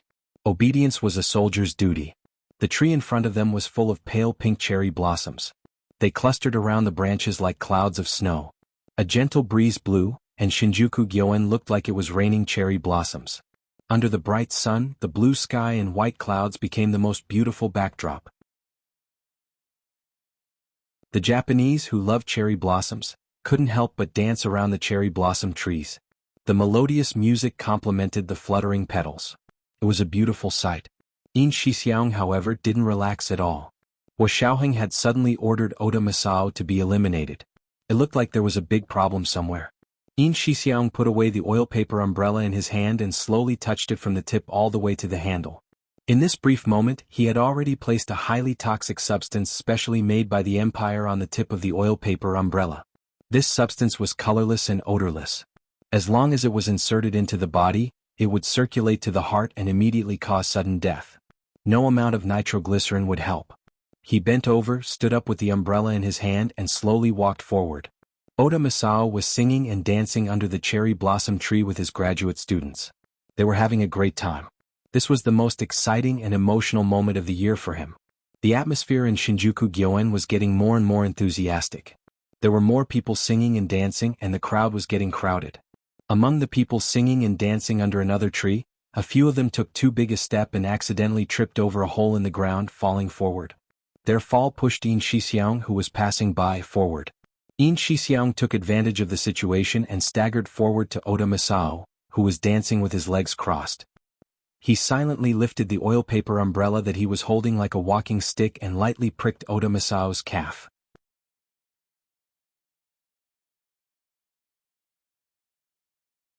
Chapter 29. Yin Shixiang had just inserted an extremely thin needle into the tip of the oil paper umbrella. The center of the fine steel needle was hollow, and contained a highly toxic substance specially developed by the imperial military. Oda Masao was at the height of his excitement. The slight chill on his calf was lighter than a mosquito bite, but he didn't care at all. His short stature spun around and had already jumped to the other side of the cherry blossom tree. Yin Shixiang chuckled and turned a few rounds with the dancing crowd. He held his umbrella as he made way for them and headed out of the main road. He could tell that Oda Masao was surrounded by several Secret Service agents who were secretly protecting him. However, everyone was immersed in the beauty of the cherry blossom rain. Moreover, Oda Masao's identity had been hidden very well for so many years. The Secret Service personnel had no idea that someone had already made a move against him. There were many people going in and out of Shinjuku Gyoen. Yin Shixiang quickly followed the crowd out of Shinjuku Gyoen and headed directly to Tokyo Imperial University Hospital to meet up with Hua Xiaoheng. Hua Xiaoheng had already turned around and returned to Oda Masao's laboratory. He burned all the documents and data to ashes, and finally installed a flame bomb in the laboratory that could cause a large fire at any time. Zhao Yangzi watched from the other side of the surveillance camera. His expression grew even more solemn. He silently erased all the images and directly uploaded a computer virus to the Tokyo Imperial University Hospital's intranet. When the Tokyo Imperial University Hospital's intranet administrators realized something was wrong and activated emergency measures, the computer virus would immediately spread to the entire intranet and automatically erase countless confidential data stored in their systems. When Yin Shixiang hurried over, Hua Xiaoheng had just walked out of the Tokyo Imperial University Hospital's main entrance. The two of them greeted each other but didn't speak. They got into a taxi one after the other and sped towards Tokyo International Airport. Zhao Yangzi, who was in charge of the airport dispatching, had already connected to the Imperial Civil Aviation line. This was an Imperial Civil Aviation flight, so they didn't have to go through so many security checks when boarding the plane. When Hua Xiaoheng and Yin Shixiang arrived, Zhao Yangzi immediately led them to hand Hua Xiaoheng's backpack to the civil aviation operator so that the test tube sample could be taken out. Hua Xiaoheng and the other two showed their Imperial Civil Aviation boarding passes at the boarding gate. They didn't have much luggage, so after passing the airport security check, they led Zhao Yangzi and Yin Shixiang to the VIP passage without looking around. "This way, please." The receptionist of the civil airliner of the Imperium stood at the door of the cabin courteously and welcomed them in with a smile. Then they were arranged to stay in an exclusive room in the first-class cabin that was completely separated from the other first-class passengers. The Empire's commercial plane quickly took off and circled half a circle above Tokyo before flying toward the Empire's Sea City International Airport. Just as they flew back to the airspace of the Empire, an earth-shattering explosion suddenly rang out from a seemingly ordinary laboratory in the Tokyo Imperial University Hospital in Japan. A huge cluster of flames emerged from the window of the laboratory, causing chaos in the laboratory. Following that, the resulting fire burned everything inside to nothingness. However, the people in the laboratory had no time to put out the fire. Half an hour before the fire, their instructor, Oda Masao, the most secretive officer in the Japanese military, had a heart attack while looking at the cherry blossoms. He was already on his way to the hospital. Hua Xiaoheng closed his eyes and leaned against the soft seat in the first-class cabin. He hugged his arms and dozed off. Zhao Yangzi was constantly monitoring the news on the Japanese intranet. Soon after, the explosion and fire at the Tokyo Imperial University Hospital appeared on the headlines of the Asahi Shimbun website. Along with the news of the laboratory fire, the owner of the laboratory, Oda Masao, had been too excited while looking at the cherry blossoms and suddenly died of a heart attack. Zhao Yangzi snapped his fingers and smiled at Hua Xiaoheng, who was resting with his eyes closed. "Hua Xiao, it's all done." Hua Xiaoheng opened his eyes and glanced at him. Zhao Yangzi quickly placed his small tablet under Hua Xiaoheng's eyelids. "Please take a look." Hua Xiaoheng looked down at the headlines on the website. His expression did not change. He closed his eyes and continued to doze off. Oda Masao deserved to die, but what about Gunyenji? Would there be any negative consequences? All the original data he had sent back, as well as the original strain of the virus he was bringing back this time, would allow Qinlai to develop a vaccine. What would happen if they could not develop a vaccine in time? Hua Xiaoheng's brain automatically blocked out that possibility. Qinlai had been in a bad mood ever since he received the call. He wiped the sweat from his forehead and spent the night studying all the data he had sent back. He used a translation software to automatically translate it into the language of the Empire and saved copies everywhere. The data that Hua Xiaoheng had brought back was very detailed and systematic. Not only did it contain the analysis of the various biochemical components of the virus, but it also contained the reproducible cultivation process. If he had really published all of it, top academic journals like Science and Nature would not have been enough. At the very least, it would have been published in Cell. It might even have been nominated for a Nobel Prize. But Oda Masao had not published it. He had kept it in a safe in his laboratory. As a true scientist, his behavior was abnormal. But what if he was not a true scientist? Qin-Lai shuddered a little. He worked all night in his office before going through all the reaction data and comparative analysis. Because of Gu Nianji, Qin-Lai did not read every single word in detail. He only looked at the reaction data after the incident. This was because he had recorded Gu Nianji's reaction data in detail after she had been infected. He had even done a full set of blood tests. His expression became strange again when he compared it to the others. Gu Nianji's subsequent reaction data was completely different from the reaction data that Oda Masao had recorded. According to Oda Masao's records, women who had been infected with the virus could indeed get relief after having sex with a man. However, their various vital signs had already been severely weakened. The most prominent point was that the function of their hematopoietic organs would be severely damaged. They would then progress from anemia to severe anemia, which would lead to a series of complications and finally death from various organ failure diseases. From the data that he had recorded, Gu Nianji's hematopoietic system had not weakened at all. Could it be that he had not observed it for long enough? That didn't seem right either. Oda Masao's data showed that it had weakened within a week. Qin-Lai pushed open the door to his office uneasily. He wanted to go out for breakfast. In the hallway, several doctors were huddled together, whispering to each other. Seeing him come out, Yi Zitan immediately called out to him. "Dr. Qin, that Oda Masao that you admired so much suddenly died of a heart attack. His laboratory at Tokyo Imperial University Hospital also suddenly caught fire and was destroyed. That bastard Oda Masao really died." Qin-Lai was overjoyed. This news was a blessing in disguise. He leaned over to look at the news on the tablet with them. When he saw that Oda Masao's laboratory had also been burned down, Qin-Lai immediately understood who had done this. He laughed out loud, then heard his phone ring. Seeing that it was Huo Xiaoheng calling, Qin-Lai was instantly elated. He asked as he walked, "Huo Xiao, where are you?" "You're tuning in to the Han Li's Wuxia Chronicles YouTube channel. We're so grateful for your support, and don't forget to subscribe to join us on this incredible journey through captivating stories. Your generosity through donations truly makes a world of difference, as it's the primary source of revenue that allows me to expand and enhance this channel for you. Thank you from the bottom of my heart for being a part of this adventure."